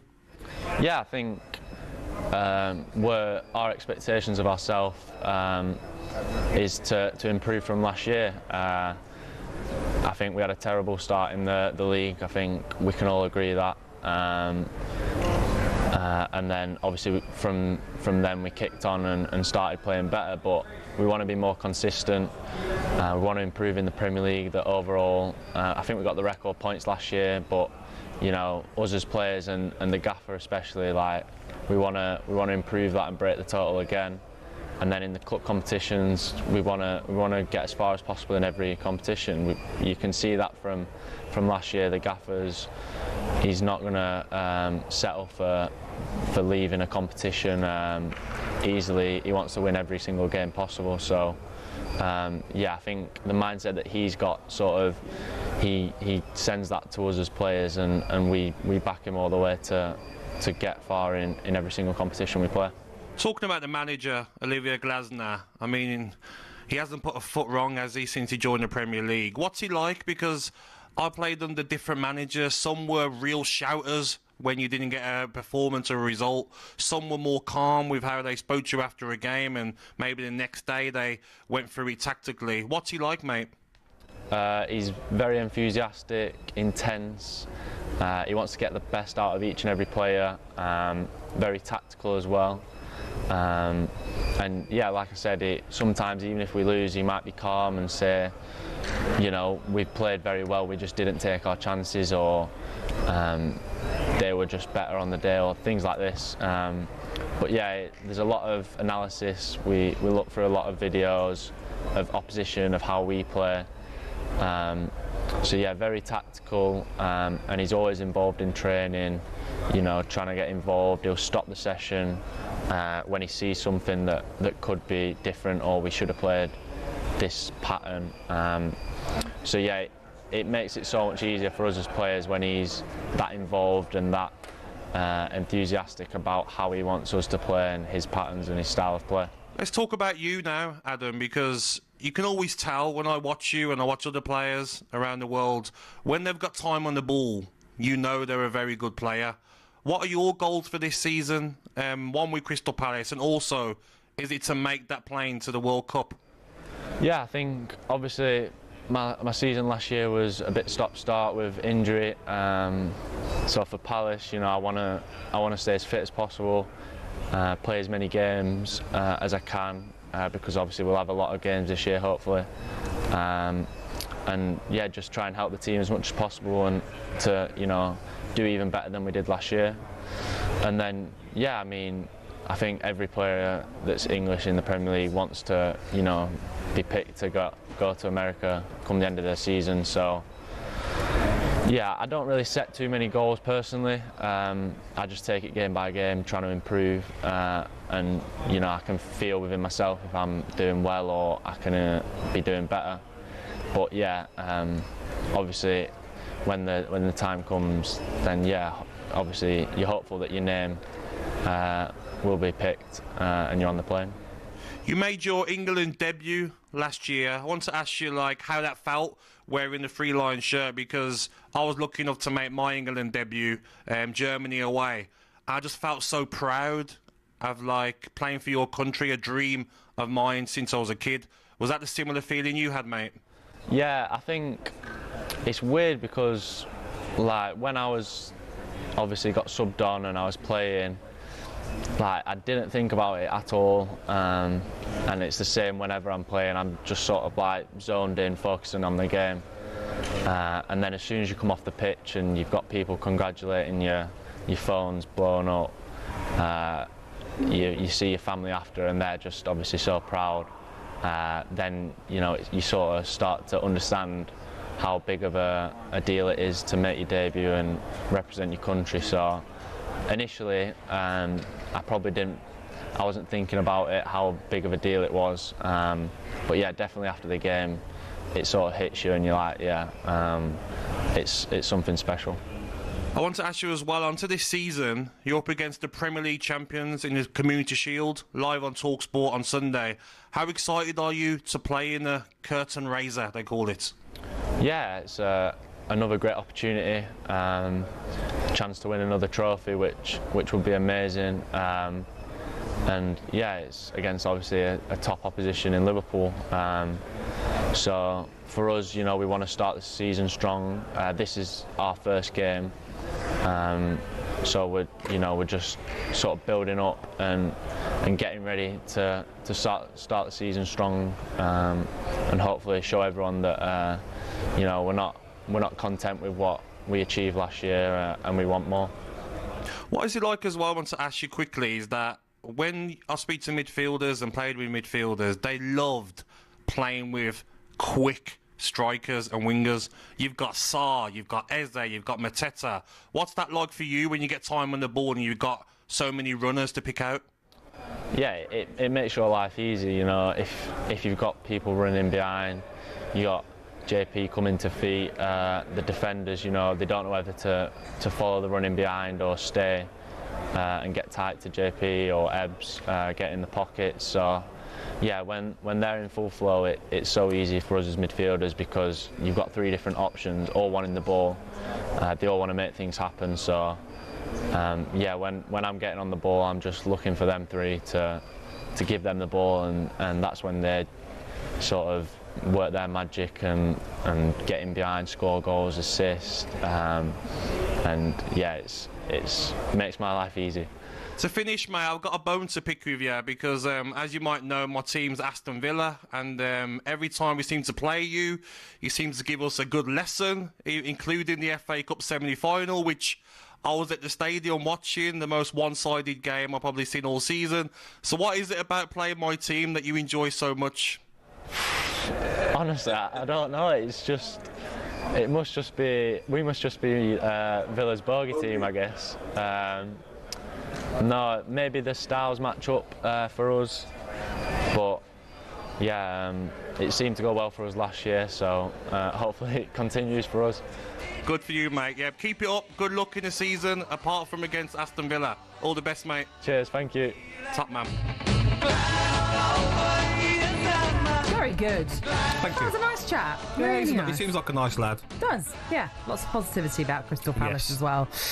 We have got to take you to Florida because, whoa, it's a shaky moment, Ollie Clink. This is quite incredible. I tell you what, Craig, the comeback king Lucas, is on the march here. It's a huge choke from Andy Goldstein. He had a chance to win the match. All he had to do was pop the 9 ball. He completely fluffed his lines. He let Craig back in. He slotted it home with ease. And then, in the rack we have just seen, Craig managed to pot the 9 ball off a deflection off ball number 1. It means means from 7-3 down, he is now back at 7-6. It's first to 8. Could we be witnessing a quite incredible collapse from Andy Goldstein? It is the comeback king, Craig Lucas, with all of the momentum here. Goldstein squirming in his seat, and this could be one of the great sporting comebacks. Ollie. At the moment, it's Goldstein 7, Craig Lucas 6. Ollie, so the 9 ball doesn't have to be potted glass. You can pot that first in. I don't understand.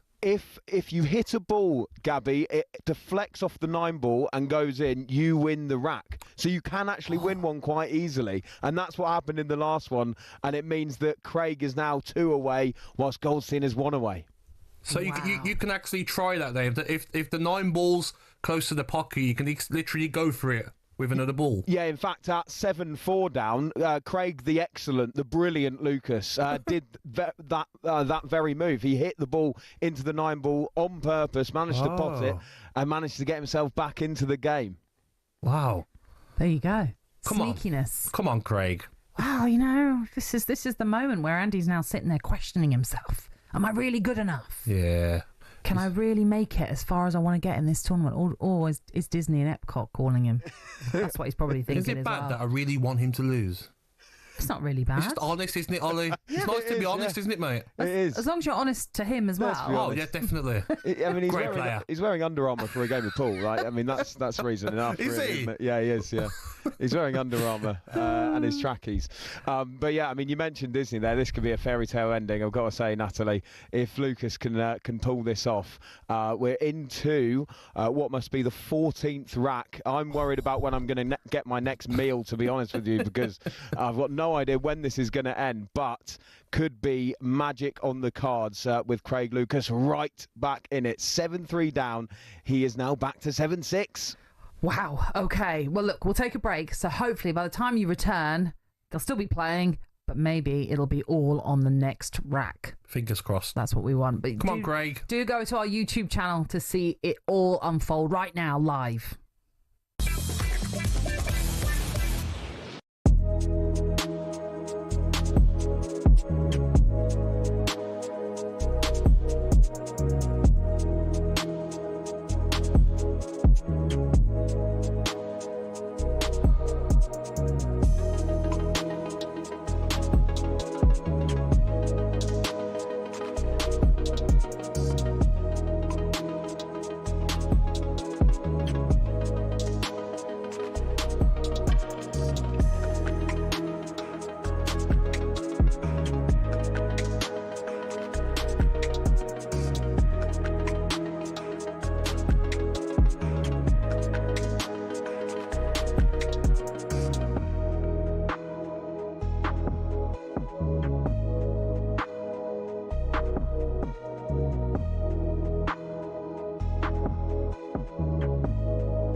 You're listening to Drive on talkSPORT with me, Natalie Sawyer, and Gabby Agbonlahor. Yes, you can hear it, can't you? Let's take you straight God's sake. to Ollie Klink. Somehow he's done it, Ollie. He has. Andy Goldstein has done it. There are fist pumps because he has beaten Craig Lucas by 8 racks to 6 out in Florida. That was a close one, though. It was nearly a generational choke from Andy Goldstein. It was 7-3 up. Let Craig Lucas back into it, but he was calm and composed in that final rack and managed to get the job done. Yeah, listen, Craig Lucas was an unseeded amateur pool player and a former barman from Florida, but it's still an achievement that Gale Force Goldstein can be proud of. He's breezed into the next round of the losers competition. He'll play again tonight at 8:30. That game might go on till Sunday, by the way, with the way that this one played out. But there's some wind picking up in Florida, guys, because it's finished Andy Gale Force Goldstein 8, Craig Lucas 6. Ollie, thank you very much. You know, these matches are scheduled for 50 minutes, right?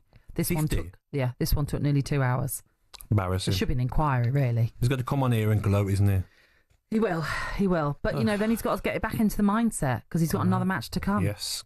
So, you know. Top up the fake tan and get back out there. We will talk to him and see how he's feeling then after that incredible victory over Craig Lucas. Just to let you know, Everton have signed midfielder Kiernan Dewsbury Hall from Chelsea for £28 million. And the rematch between Chris Eubank Jr. and Conor Benn will take place at the Tottenham Hotspur Stadium on November the 15th. Now, it's time for this.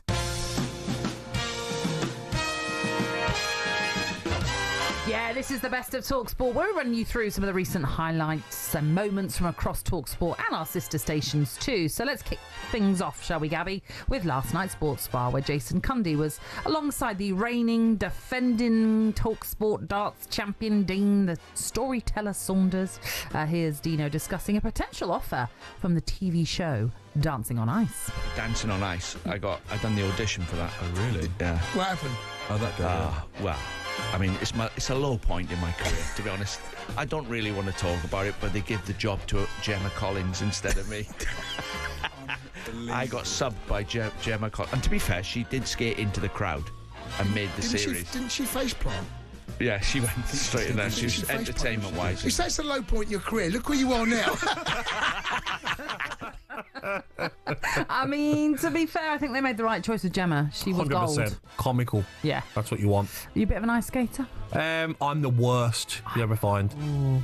Now, always, or as you've just got older? No, just in general. So whenever I took my kids over the years, wherever it is, London, Birmingham, to Liverpool, I can't get on. Oh, okay. I can't get on. Do you not use a little penguin? No, I can't get on. Just won't go near it? No. So the boots don't even go on? No. I've got the worst balance ever. Really? She'll see me on the tube. So you're a bit like Bambi on ice? She'll see me on the tube. I'm flying across the tube. Shaking. Why are you not engaging your core? What's happened to it? It's gone, mate. The core's disappeared. Terrible. Right, there you go. The Sports Bar returns for you at 10 o'clock tonight. Jason Cundy alongside Adebayo Akinfenwa. So do get your calls into them. Here's a classic clip from our brand new sister station, talkSPORT Gold. Here's Nat's Weekend Sports Breakfast co-host, Tony Cascarino, trying to spell Shaban during a quiz on the breakfast show. I heard, I'm pretty proud to do that. Shaban, I always S-H-A-B-E-R-N.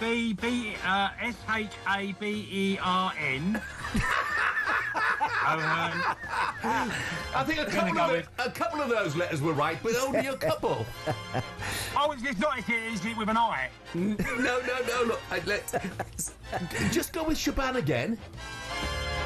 Shaban. Well, I always thought Shaban was S-H-A-N-B. No, I'm gone, okay. Jeff. You know when you have second-hand embarrassment for someone. Bless Cass. Do you have a word you can't spell that frustrates you? Probably, but I can't think. I can't even say some of them. Whatever that word is, I can't think of it. But there will be a word, I'm sure, that I can't spell. Have you ever embarrassed yourself on air? Yes, plenty of times. Yeah. I've been caught Explain. eating food. That's fine. No, well, not People really. do that all the time. Not in when here. your face is stuffed full of something and you're Mr. expected to Deeney's talk. always having a drink and a bit of food on I there. have been caught on air when the sprinklers have gone off as well. Have you? Yes, when I was interviewing Andy Boothroyd, when he was the under-21 boss at the time. He had one of those mics, handheld, could walk off. But my mic was wired into the little set that we had, and everywhere I'm going, I can't get out. I was stuck, so I got soaked. Brilliant. Don't forget, Nat and Cass will be back on the weekend breakfast this Saturday at 6 a.m. Let's finish with a clip from talkSPORT 2, shall we? Where early this afternoon, Racing Live brought you 3 live races from Brighton. Ian the Moose Abrahams was out roaming around, and he caught up with his Scotland gaffer, Steve Clarke. Do you ever ride a horse? Never sat on a horse in my life, and I don't think it ever will now at this age. No, probably not, although it would be quite I know fun. one thing, you've never sat on a horse, surely. If you have, I feel sorry for the horse. If you had, you'd know the horse because it'll be injured, sadly. Oh, poor Moose. Poor Moose. He's just trying to do his job, and then he's getting stick for it as well. Have you been on a horse? No, the closest I've been is to on a camel in Qatar. Okay, yes, And I that was remember traumatising, that was. Yeah. Mine's a donkey is the closest I've got to a horse. That was traumatising in Qatar. Honestly, frightening it's so horses. high up though. Yeah, I wouldn't want to do. Well, have I been on a camel? I can't think now. I felt sorry for the camel as well. I'm sure he was screaming.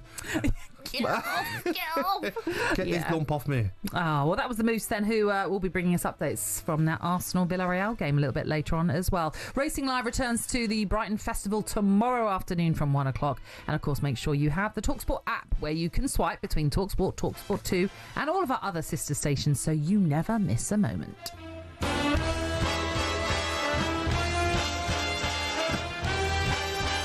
Oh, he's coming up. You know he's coming up, don't you? Andy I'm Goldstein, fresh from his victory. He's with us next.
Aguero, Solskjaer, Deeney, Watkins.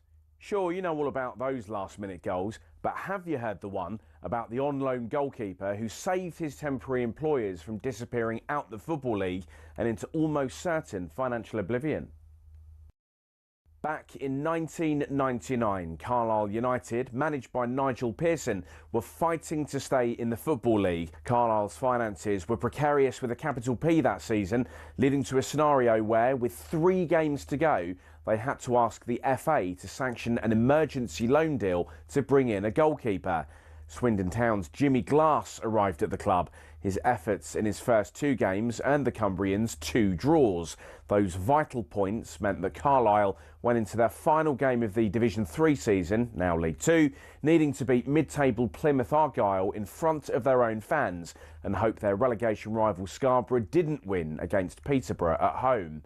The game at the McCain Stadium finished 1-1, and with the same scoreline at Brunton Park deep into injury time, Scarborough's fans invaded the pitch en masse, believing their Football League status was secure, convinced they'd done enough to stay up. However, there'd be one more plot twist. Carlisle won a corner in the dying seconds, and up came Jimmy Glass. In one of those you couldn't make it up moments, Glass scored from a rebounded header and was promptly swamped by teammates and thousands of fans who quite simply couldn't believe what they'd just witnessed. As for Jimmy Glass, he became an overnight celebrity, but he never played for Carlisle again, and his playing career never really kicked on after that defining moment. He took on various jobs outside of football before finding his way back into the sport as player liaison officer at Eddie Howe's Bournemouth, and most recently the general manager at non-league Wimborne. Not the fairy tale ending to one of the most Hollywood moments in football, but the name Jimmy Glass will live on forever as the scorer of that goal, arguably the most important in any club's history.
You're listening to Drive on talkSPORT with me, Natalie, Sawyer and Gabby Agbonlahor. Still to come, we're asking if signing it Alexander Isak would complete Liverpool's best squad of all time. One of their legends thinks so.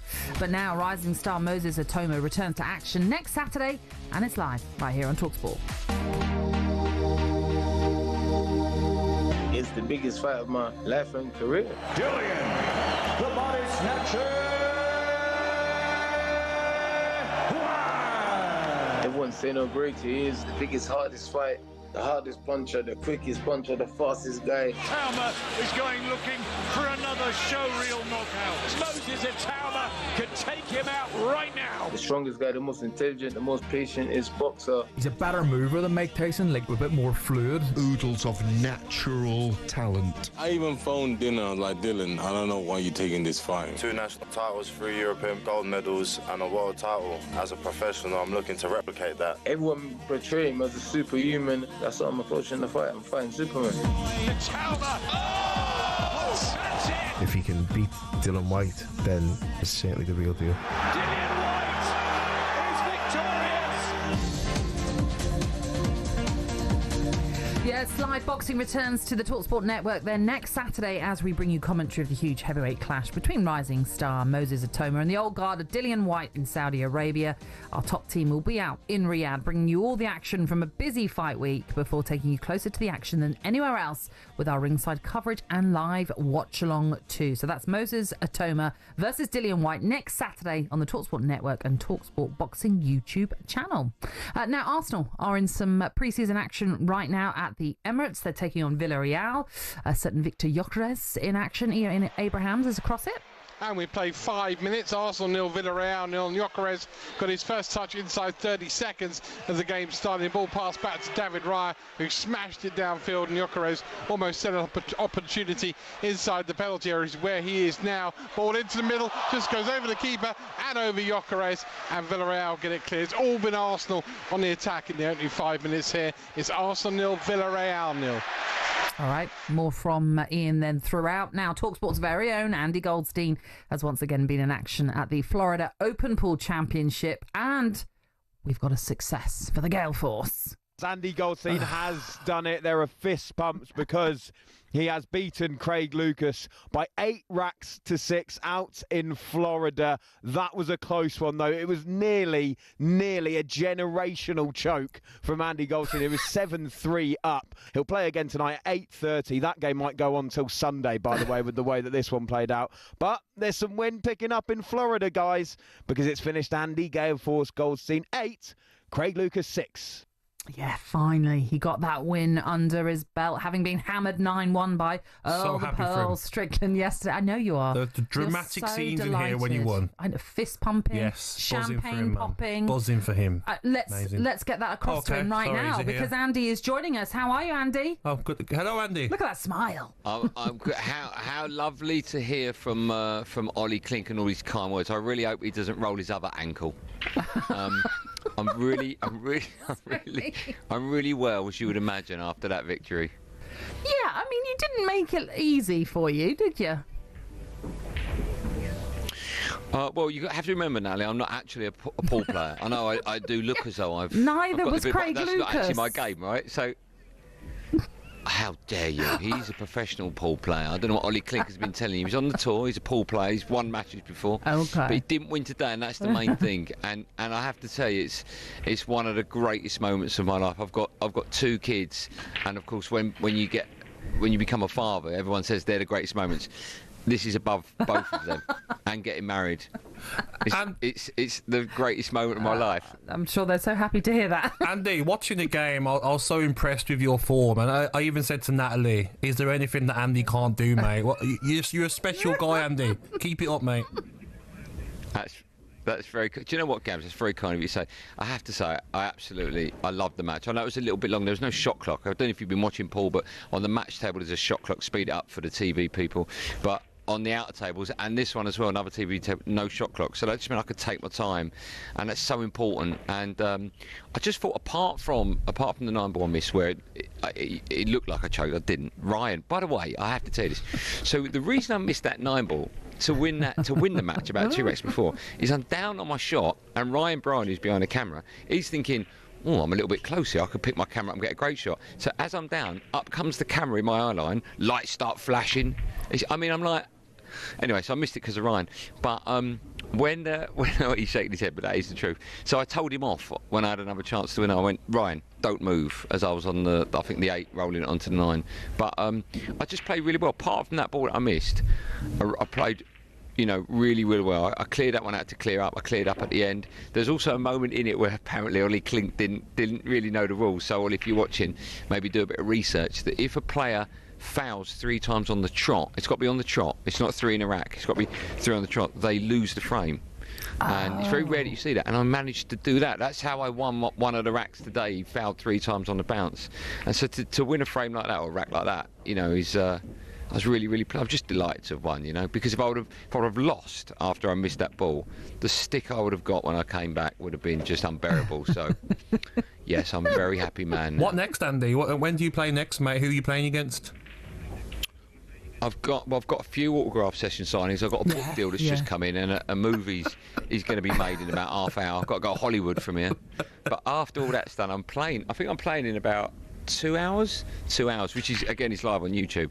But the great thing about the next match is I've won, and I always wanted to get a win under my belt, so I can play this one and just enjoy it. I obviously want to win again, because if I get into the next round, I win like $32,000. Wow. Well, Emily, who's standing there, doesn't know that yet. But I don't win any money, but I'll get. But I think a free steak is what I win, but I can play the next match just so relaxed and so calm and just enjoy it, which is what a great position to be in. And that game, as I mentioned, live on talkSPORT a bit later on as well. Will that match have a stop clock? Because I'll be honest with you, Andy, we were told that a normal match will take about 50 minutes. This last one that you were in, nearly 2 hours. Yeah, I mean, how long's your show been going on, Natalie? And you're still there. So, 2 hours, 3 hours, don't matter. Yeah, I mean, that's the scheduled 3 hours. As long as you win, right? True. True. As long as there won't be a shot clock. There won't be a shot clock, and that means I can take my time and relax and enjoy it, right? And listen, people have travelled thousands of miles to see me, right? And if I win in 40 minutes, they're like, that's it. I'm giving them their money's worth, right? Yeah. What was the reason? Their money's worth. Andy, why did you get rid of the shiny shoes, mate, for a pair of Air Force Ones? Because a couple of reasons. One, I'll tell you something quite funny, actually. I'll tell you the answer to that. So the reason I did that is because I was wearing dinner suit trousers, because I'm like, I grew up loving snooker, and I'm like, right, that's how I want to look. So I had dinner suit trousers, and they just, because I didn't have braces and they didn't have a loop for a belt, they just kept falling down. So a couple of people text me going, mate, can't you afford a belt? I'm like, no, the belt wouldn't work. So then I spoke to Emily, and I went, Emily, would you mind if I wore joggers and trainers? And she thought long and hard about it, and she went, just do what you want.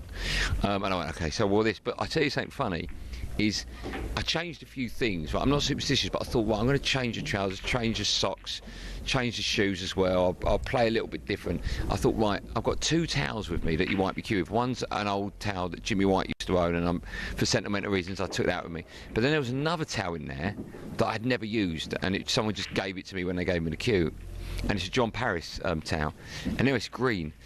And I'm sitting there, and halfway through the match I look down at my thigh, and there's all bits of green on it, and I'm like, oh, that's because the towel's brand new, it's not been washed. And then about 10 minutes later, my opponent goes to the table, and he misses a ball, and he goes down, and he goes, there's like loads of grass on the table, what's all this? And I was like, I don't know, mate, I don't know. It's terrible, isn't it? Like, how'd that happen? That's the new towel, that is. By the way, we spoke to Steve Davis. Need to wash the towel. As you know, yesterday, brought up all these titles that you won off him. You know he's got an OBE now, he says, and you haven't challenged him yet. Yeah, I don't want that. No. I don't want his OBE. You can stick that. I've got the MBE. It's much better. Fair enough. So, tell us, after signing all those ridiculous numbers of autographs that you've got to sign, you're going to go back and practice? What do you do now? Yes. What are you doing? No, I'm going to have... It's just gone lunchtime. It's 1:15, so I'm going to have a bit of lunch, have some bottles of champagne. I've got a couple of meets and greets to do as well, and I've got a few pool parties to open. But in all seriousness, I'm going to have some lunch, because I never have breakfast, so I'm going to have some lunch, then I'm going to have maybe half an hour practice, and then I'm back on to see what happens. So you could do, Andy, next, whatever it is, but... Andy, to cut a bit of time, go on your Instagram, click on Jamie the Chunk O'Hara, and you'll see his lovely time in Mykonos, giving it the big one, if you want to kill some time, pal.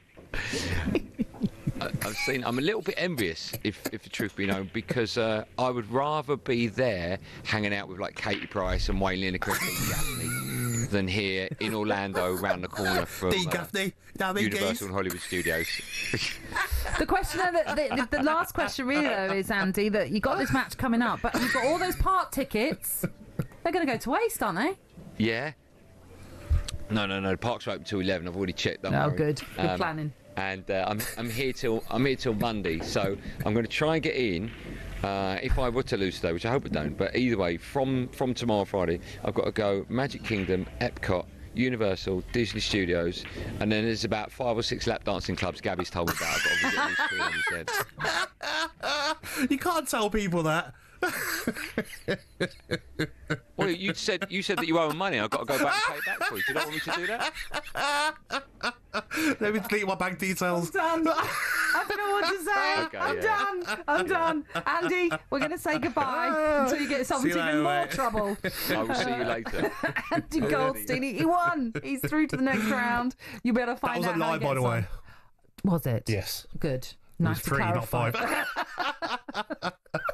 You can see how he gets on later on live on our talkSPORT YouTube channel. This is talkSPORT Drive.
This is Drive on talkSPORT with me, Natalie, Sawyer and Gabby Agbonlahor. And talkSPORT is now available in more places than ever before, and you can now watch us via your smart TV. Just head to talksport.com/watch for all the details on how you can catch all your favourite shows and presenters, plus some of our brand new content too. Still to come, we'll be asking if signing Alexander Isak would complete Liverpool's best squad of all time. But just quickly, Brentford's Johan Wieser has returned to training following talks with manager Keith Andrews, but he still aims to leave the club this summer. And there's been a goal at the Emirates. Arsenal taking on Villarreal in a pre-season friendly. Ian Abraham is watching. Which way is this gone, Ian? 19 minutes gone. It's gone to Villarreal. It's Arsenal 0, Villarreal 1, and it's the Law of the X, Nicolas Pepe, who has scored it. Pepe Gay with a shot from the edge of the box.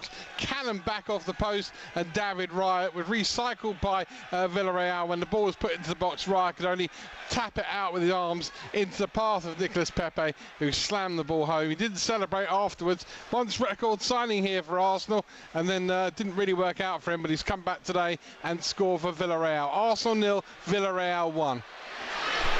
So, was that a cackle? What's that, sorry? Was that a cackle off mic? I just want to see Arteta if they lose. He'll be like, it's pre-season. Pepe was always going to score against us. There's 19 teams that go in the Premier League this season. Honestly, this guy. Believe in the project. Come on. Yeah. To be honest, though, there's a lovely lady at the train station in Birmingham, and she always says to me, Gabby, Arteta's got to win the title this season.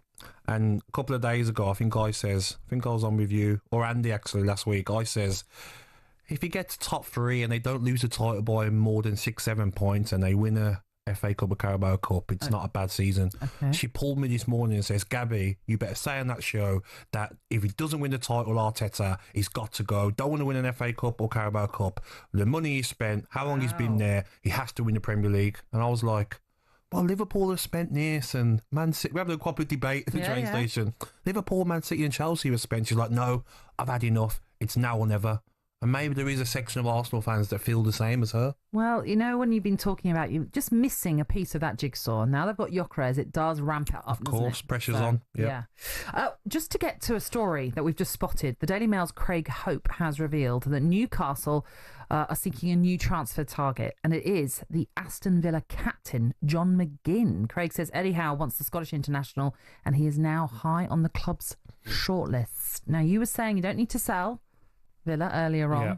Does this worry you? You know what? If the thought of John McGinn ever leaving makes me feel a bit weird. That weird feeling. See, you're twitching there. Maybe like when you lost Norgard or Boomer. Yeah, That weird feeling as a fan, as a Villa fan. But listen, Newcastle have been rejected by numerous players. What's one more rejection? So I'm sure John McGinn would reject that. So are you saying that Aston Villa are M&S, they're not Tesco? Yeah, I don't think Aston Villa would even look at it, unless it was silly money. Yeah. You're talking over 40 million for a 30-year-old. Then maybe PSR rules, you might look at it. But he is the number one for Unai Emery. 34 appearances last season in the Premier League. He'll play him on the left, on the right, down the middle as a number 10. I don't see him selling John McGinn to Newcastle arrival. I really don't. Okay. That is what Craig Hope, though, is saying this evening, that they've turned their attentions to John McGinn, the Aston Villa captain, Newcastle, in what has been a really, really disappointing summer window so far for Eddie Howe's team. More on that throughout this transfer window, which closes on September the 1st. Now, the Championship returns this week, and as always, talkSPORT is your home of the EFL. It all gets started on Friday as newly promoted Birmingham host Ipswich, live right here on talkSPORT, kicking off at 8. The Ipswich manager Kieran McKenna has been speaking to the media ahead of this one. He confirmed that Amari Hutchinson will play on Friday, provided he overcomes a slight injury, but he also discussed the uncertainty over the winger's future this summer as he continues to be linked with a move away from the club. From players who have interest, and we've got quite a few players in the squad who have, interest or different options. Of course, you want to see it from their perspective, and you do understand it from their perspective in terms of, a player's career is short, and you want to support them in the best way with the career steps that they want to make. But then there's also, of course, as the manager, your chief responsibility is to doing the right thing by the club, and the right thing by the club is making sure that we have the strength and the quality that we need to have a successful season. So, of course, you want all those goals to sort of marry up. We haven't had too many instances over the last few years that they haven't, but the situation we're in now, those positions, those priorities aren't always exactly the same. Okay, so that was Kieran McKenna. I'm being quite honest there with the situation, really, and in general terms, talking about when it's a player who is wanted by other teams, it's that fine line. Do you play them? Do you not? In terms of, is the player in the right frame of mind to play? Also, he has to think about financially. If he gets injured, that's a lot of money potentially that Ipswich could lose in this one. So it's a delicate situation. Of course it is, and you look at Hutchinson, and last season at times you're like, this is a very good player. Does he need a bit more time to improve? But he didn't really stand out to me to be asking for the money that Ipswich are asking for. So if Brentford were looking at 30 million, was it? And maybe they want 35 to 40. And you look at Dibbling, Southampton won over 40. I'm not sure. I'm really not. Losing Mbumo and paying that for Hutchinson. But like you says, maybe the player sees himself in the Premier League where he deserves to be, and the club might look at that and say, well, we can use that money elsewhere. Maybe they see him as a decent player, but not someone that's going to light up the Premier League. Last season he didn't. I mean, I know we've spoken a lot, haven't we, across all the talkSPORT sort of shows about players striking, players not turning up for training, for example. I'm not alluding to Hutchinson in this way at all, but when you're in this situation, should McKenna play him when there's talk of a transfer and a big money transfer for Ipswich? I think it depends what he's been told from above. Yeah. Because sometimes the hierarchy will say, don't play him because it could happen. So we don't want him to get injured. Wrap him in cotton wool because there's a 75% chance his transfer happening. It depends if the manager really wants him and is like, no, I don't want to sell him, so I'm going to play him, I need him. So it just depends what's been said at the club. So I think you'll read a lot into the team on Friday night. If he's not playing, then you'd say that more than likely he will be going. Yeah, even with a few weeks to go, it makes sense in that respect, doesn't it? From what you saw of Ipswich last season, and I know it was a disappointing season for the three that came up, but for many looked at Ipswich, especially some of the early games they had. You know, they really did test Liverpool and Man City. I know they didn't win those games, but they did test them. Do you see them as a team that can come straight back up? 100%. They were set up last season to give it a go, but really no one believed they would stay in the Premier League. And it's hard to ever say anything negative about Ipswich because what they achieved, back-to-back promotions to get to the Premier League, was outstanding, what McKenna done there. And they'll have a good go this season. It won't surprise you to come straight back up in the top two. But I just felt last season defensively very, very poor. And I looked at their two centre-halves, O'Shea and was it Greaves? Too slow. You can't be slow in the Premier League. If you look at everyone's team, look at Villa, for instance, Constant Mings quick. You look at Van Dijk, you look at Canate, you even look at Everton. Yes, Tarkowski's not quick, but experienced, and you've got Branthwaite next to him, who's it's all right if you've got experience and a pace alongside you. Yeah, you can't have two centre halves that aren't quick. Yeah, you might get away with one that's quick and one that's like more experienced, maybe at defending, but just seemed a bit slow. Got caught a lot with easy passes in behind and punished Ipswich. But in the Championship, the level isn't the same, and I'm sure they're experiencing that league, which they are, the centre-halves and the rest of the team. But losing their captain is a big loss as well. What about a quick word on Birmingham? What do you expect from them this season? Who? Birmingham. Oh, Birmingham. I think they will make the playoffs. Do you? I really do. Some of the signings that they've made, very good players. And you know, our producer, Joe, is an Ipswich fan. He's not happy with how much Birmingham has spent. But what they've been clever at Birmingham is that a lot of them are loans where you can't find out the actual loan fee. I see. So can you imagine their loans, but big fees for the loans, like Doyle. He was very good at Wolves last season before. Damari Gray. You know what I mean? You're not leaving Saudi Arabia, the money they're paying, to come to Birmingham unless you're getting paid very good money.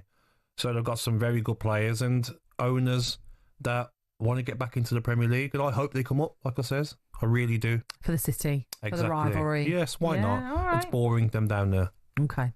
Still to come, we're asking if signing Alexander Isak would complete Liverpool's best squad of all time. But first, and for the first time, I think, in the show, it's time for no Googling. Yeah. We want to know which player holds the record for scoring the most Premier League goals in a single calendar month. I can give you a clue. It's not you, Gabby. I was going to say me. It's not you. No. Okay. Don't. Two's not enough. Don't worry about that. No. Put your phone away. Put your iPad away. No Googling. Give us the answer in a couple of minutes.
Corinthian Casuals are a team in the Combined Counties League Premier Division South. Despite that, they're one of the most important clubs in world football. Here's why. The club was formed in 1939 as the result of a merger between Corinthians FC and Casuals FC. Now, Corinthians FC were founded in the late 1800s when the FA's top brass were absolutely sick of getting pumped by Scotland every time they played them. As a result, Nicholas Lane Jackson set up an amateur side which would bring in the best players who could all play for the national side. And it worked. it wasn't long before England were dominating the international fixtures they played, and it was largely down to Corinthians. In fact, in 1894 and 1895, they played consecutive games where Corinthians provided the entire England 11. But the thing is, the players refused to play professional football. They didn't believe in it. They wanted to spread the values of sportsmanship, competition, and played for the love of the game. It also helped most of the players were Oxbridge graduates who didn't need the money, but instead of entering league and cup competitions, they played exhibition football and toured the world, bringing the beautiful game with them. Think of it like the Harlem Globetrotters of football, and it was this which spread the game throughout the world and made it so popular. Most famously, in 1910, they travelled to Brazil, and the locals in Sao Paulo were so impressed they started their own team under the same name. Yes, the same Corinthians who won the FIFA Club World Cup in 2021, one of the biggest clubs in Brazil.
You're listening to Drive on talkSPORT with Natalie, Sawyer and Gabby Agbonlahor. A bit of a Craig David loving today. I know you're a fan of Craig David. I don't mind a bit of Craig David. Surely. Yeah. Who loves Craig David?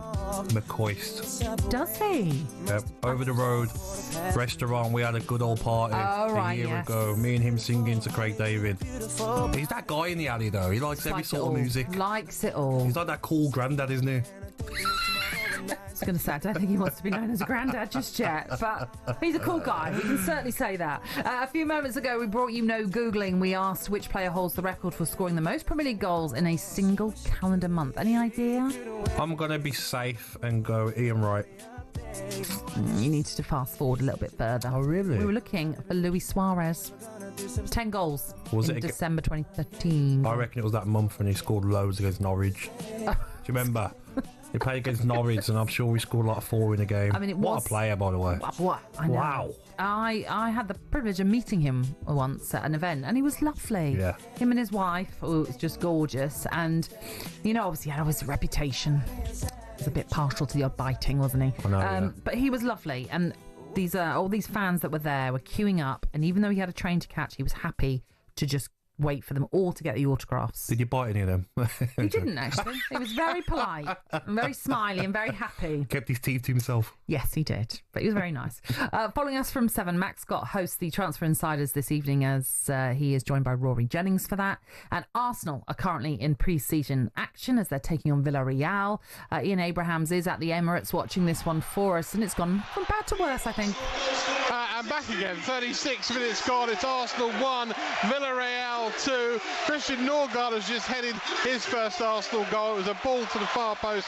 Not great goalkeeping by Luis Jr. in the Villarreal goal. He's crept in at the near post. In fact, he's made next to no effort trying to keep it out. But it's after Arsenal had gone 2 down. Ball in from the left-hand side. Spilled up in the air, really, by David Raya. Second time he's sort of done that. Gone to get the ball and spilled it up in the air. This time, Carl Etta Eyong from from close range, put the ball in the back of the net. Nicolas Pepe had earlier scored. It was going all Pete Tong for Arsenal, but in North London it is slightly getting better now. Arsenal 1, Villarreal 2. There you go. Christian Norgard popping up with a goal. He used to do that for Brentford every now and then, and that's what you're getting. Okay. The future of Newcastle striker Alexander Isak is still very much up in the air as he continues to be linked with a move to Liverpool. Now, it's emerged that he was instructed to train on his own and away from the first team squad this afternoon. Before we hear from a Liverpool legend, what do you make of that? I know Eddie Howe did say that no player is bigger than the club, etc., in the sense of he's not just going to be welcomed back in. 100%. He's got to earn the right to get back into this squad. And so he should, because it sets a bad example then to other players. If he's straight back in and he's training like nothing's happened, they refuse to go on tour with the team, which is wild. Walked out of training, went and trained with Real Sociedad as well, so he should be punished. And then maybe it doesn't look like they're going to get Šeško, so he might have to be brought back into training. But while all this is happening, hopefully it carries on till the first game of the season is done against Aston Villa away, and then hopefully he's brought back into the fold after that. So this incredible striker that is wanted by the Premier League champions, they're not going to use him in that opening I don't think they should. It's too soon. He's not had a pre-season. It's not had a pre-season. By the rules, you have to have at least 2 weeks worth of training with the team. Are they Gabby's rules? Yeah. Okay. I don't think he should be on that flight or the coach. Okay. Yeah, put him with the 23s. There you go. To the end of the month. They might have Johan Wieser up front by then. You never know. Yeah, maybe. Not a selling club. Yeah. Right. 5-time title winner with Liverpool, Mark Lawrenson, joined the Breakfast Show with Jeff Stelling and Andy Townsend this morning. And he had this to say about the potential Isak signing. And if Isak comes as well, he's going to be amazing. And probably it would be, if he signs, and whether it's a big if or not, we don't know. It's probably the best. It will be the best squad that the football club have ever had for me. Wow, that's a statement in itself, Lauro. That, to be fair. Where's the biggest threat coming from, Lauro, this season? Maybe a little bit Liverpool themselves, if they think they can coast it, which I don't think they will, obviously. But they've all strengthened, haven't they? You know, obviously Arsenal has strengthened. Chelsea will be very, very interesting. What will Man City be like? I think this next season will probably be one of the best seasons in terms of it will go very, very well, sort of down to the wire for somebody who wins it. So we'll just have to wait and see. So that was Mark Lawrenson, who joined Breakfast earlier on. Quite a claim, that, to say that if Isak joins Liverpool, this would be the greatest Liverpool squad assembled. I think he's clever, his words there. I agree in squad, but not starting 11. Yeah, okay. That's fair. So starting 11, that the best 11 that Liverpool have got is not better than 2020 title winners. Okay, yeah. You've got Alisson in goal. You've got Trent, Robertson, Matip and Van Dijk.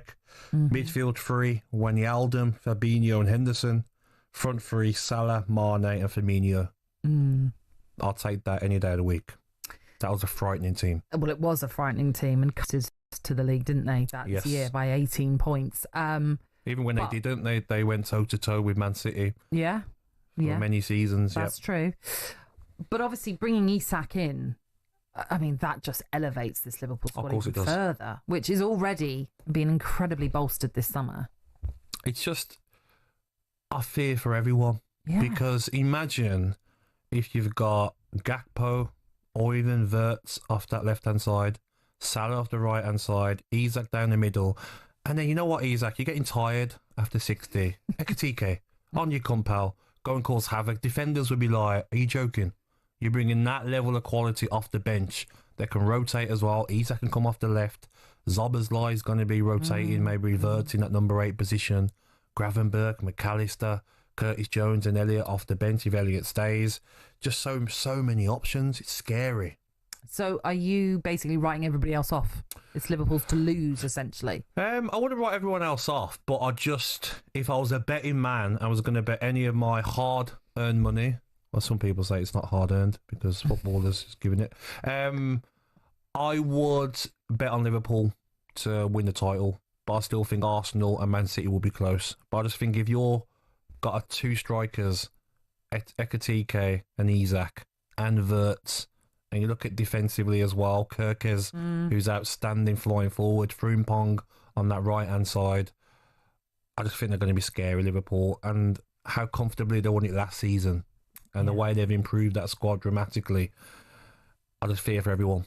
It's such an overhaul, isn't it, really? When you all these players you've just mentioned, it is frightening to think what this team might end up achieving. Yeah, and I think if you look at that Liverpool side there that I've just read out, I think they could go toe-to-toe with PSG as well.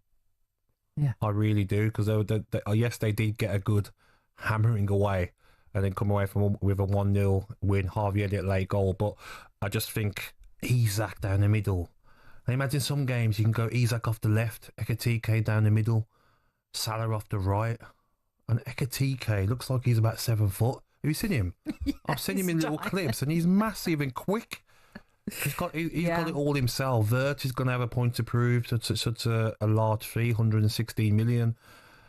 Wow, Kirkes flying forwards, scary. I tell you what, if you're a Liverpool fan right now, and of course we know that Salah's going to have a lot of people, his name on a lot of people's shirts, but with all these new signings, you think, I don't know who to go for. I don't know. Because you've just got so many exciting players to think about. Honestly, like, I loved watching Kirkes last year. Yeah. Aggressive. I was doing a team of a week for a few months, and he was in it every week. So aggressive in the tackle. He's up for a scrap if you want to go rough. His left foot's like a wand. The assist that he got last season, got a strike on him. He's quick as well. Himself and Aït-Nouri, I can't really... Well, I was going to say, it sounds a bit silly, because, I mean, you wouldn't bring him in unless you're hopefully going to play him regularly. But obviously Andy Robertson is still there. So what's the choice? I think you need 2 left backs, Tsimikas as well. So maybe one of them leaves. But I think we've seen the best of Andy Robertson. He can still do a job, but we've seen last season he wasn't at his best. He was getting paced a lot more. The assists, not as much as previous seasons.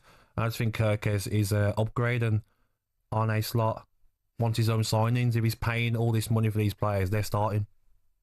The worrying thing is, as we all know, they barely did anything last year, in fact, with their signings, and they've gone all in this time around, having won the Premier League as well as they did last season. That's what big clubs do. Well, you're right. Of course they do. Maybe they look at it and like, not happy how PSG beat us. No, we want to win the Premier League, but we want the Champions League back, and that's how Liverpool should be. They've got the history of it, so maybe. Arne Slot's thinking, I've got money to spend. I'm going to go and spend it on these players. They're going to bring the Champions League back to Anfield, and don't be surprised if Liverpool play Real Madrid at some point. Oh, with Trent, Man City, Napoli, Kevin De Bruyne. It always happens, doesn't it? It does. And the way that this new format, you could possibly have a home or away game in that first phase. Yes. Certainly so. Was Liverpool fans, what do you make of what Mark Lawrenson then had to say? Does signing Alexander Isak then make this current Liverpool squad assembled the greatest ever? Or, like Gabby has highlighted, do you think that the 1920 season perhaps edges this one out? You can get in touch, give us a call, 03717 223344. It's half time at the Emirates, so let's check in with Ian Abrahams. Half-time whistle greeted to almost silence. Arsenal 1, Villarreal 2. The law of the X saw Nicolas Pepe put Villarreal ahead just after a quarter of an hour. The ball hit the post, was then recycled, and Pepe from close range stabbed the ball home. And it was 2-0 just after half an hour. Again, Raya's goalkeeping called into question a little bit as Carl Etta-Eyong from close range doubled the Spanish side's lead. 3 minutes later, though, Arsenal were back in the game, as it were, and one of their summer signings on target, not Victor Gyökeres, but Christian Norgard. Ball played in from the left-hand side, Norgard at the far post unmarked, headed between the goalkeeper and the near post. An underwhelming Arsenal performance, I think is the kindest way I could put it so far. Arsenal 1, Villarreal 2. Thank goodness we don't put anything on friendly, say. So I've just seen on X is that Manchester United, sorry to change subject, are looking at putting in an offer for Baleba from Brighton. Oh. Like how can you finish where Manchester United finished last season, no Champions League football, and you've already spent 130 million on Cunha and Mbeumo. Then that's going to go over 200 million with Shesko. Then Baleba's not going to be cheap. this is what everyone's moaning about. The teams that aren't in this cartel, they call it. Yeah. It's frustrating, though, isn't it? When other teams that can't spend, and Manchester United just seem to be having a good time. Or who are going to buy next? Yeah, I hear the frustration, absolutely. I suppose that the problem is when I'm a fan of a club we're a selling club, so I'm kind of like, yeah, that's just what happens, unfortunately. Yeah. But I hear what you're saying. It is frustrating when you're having to think about, well, who do we sell first to then bring in someone else? Yeah. Right, we will take a break here on talkSPORT Drive. Don't forget, coming up after us is Transfer Insiders with Max Scott and Rory Jennings.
This is Drive on talkSPORT with me, Natalie Sawyer, and Gabby Agbonlahor. Following us at 7, it's Max Scott, who's hosting the Transfer Insiders alongside Rory Jennings. We are going to talk about a Premier League legend in just a moment. But actually, I wanted to talk to you about this Arsenal friendly. Half-time, 2-1 down to Villarreal. I've got on to X, which is never a good thing, but I've got on to X. Some of the comments so far. A bunch of jokers.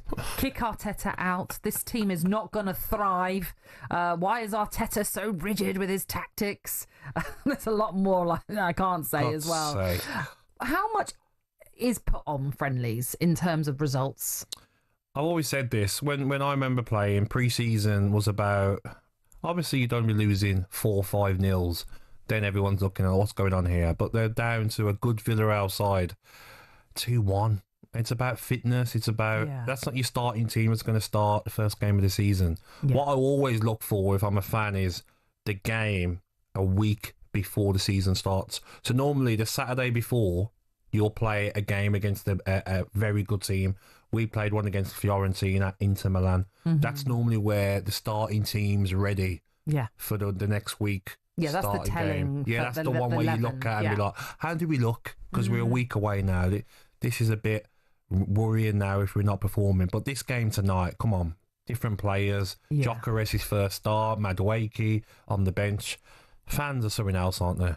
Yeah. Honestly. It's honestly, incredible. I mean, you're absolutely right. And as I say, it's not necessarily the best barometer to be checking social media. Would you rather have a great pre-season then lose your first 3 games, or I agree have with a poor you. pre-season or first game and they're at it? Oh, okay, they're awake now. This means something. Yeah, no, I agree with you entirely. Arteta, first manager to be sacked, for example, is what this one says. Arteta's football is soulless, another one is suggesting. But you're right, I am on board with exactly what you say. The friendlies don't matter in terms of results. Yeah, you want a nice performance. You want to see things gelling. Yeah.